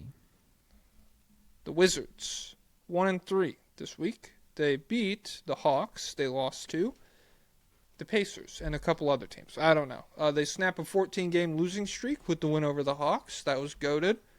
And then they got obliterated by the Pacers. But Alex Sarr still played good. Yeah. I saw an argument over Alex Sarr that ended with someone donating money to the guy's Twitter charity or something. What? Crazy. I think it was that guy Freewave. Do you know him or no? No, yeah, I know who Freewave is. I think he is also, he's anti-Wizards, but I didn't see him donating money. I saw a huge argument about Alex Sarr between him and some other guy.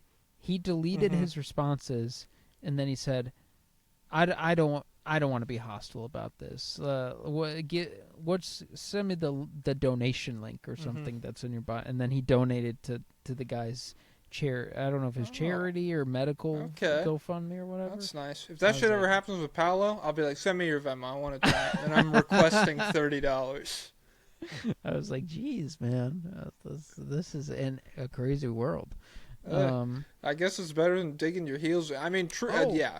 Once you kind of see it coming, you're like, okay, why do I need to be stubborn about this? And I think Sam Vecini left Alex Sarr out of his top 10. He did, because I got tagged. I didn't realize it was his redraft, but he redrafted the class last year, and he didn't take Sarr in the top 10 at all. I quoted it. I was like, Alex Sarr's actually playing really well. And everybody was like tagging him in it, and I was scared I was going to get blocked. Yeah, I don't like when that happens. I'm like, no, please. Let's see. Do we have any requests? Give me number 1 through 12. God, 7. 7? Yep, lucky number. I was already on number 7, so we just freaking synced up. Wow. Chris. No such thing Wizards, as choice. Ola, Jackson, and Pedro. Which fan base has had it the worst out of the terrible franchises the past few years? Wizards, Nets, Jazz, Hornets. Who do you think it would be the worst to be a fan of? Probably Hornets. Oh, I was going to say Wizards, but yeah, I'll still go Wizards, I think. Why 10 different alerts that my battery is low. Okay, I'll go Wizards, and I'm not elaborating. 50 minutes. Shoot. And there's an exclamation point next to my battery. Oh, crap. I don't know how much time I have left. 15 minutes and tea? Oh, no. All right. Do you have any final thoughts for the people? No. See ya. See you tomorrow. Pablo, he'll have a fresh battery. It'll be like brand new. God, it's a new day. David Robinson, take it away. Basketball is an endurance race. Whoever's got something left to give in the fourth quarter wins.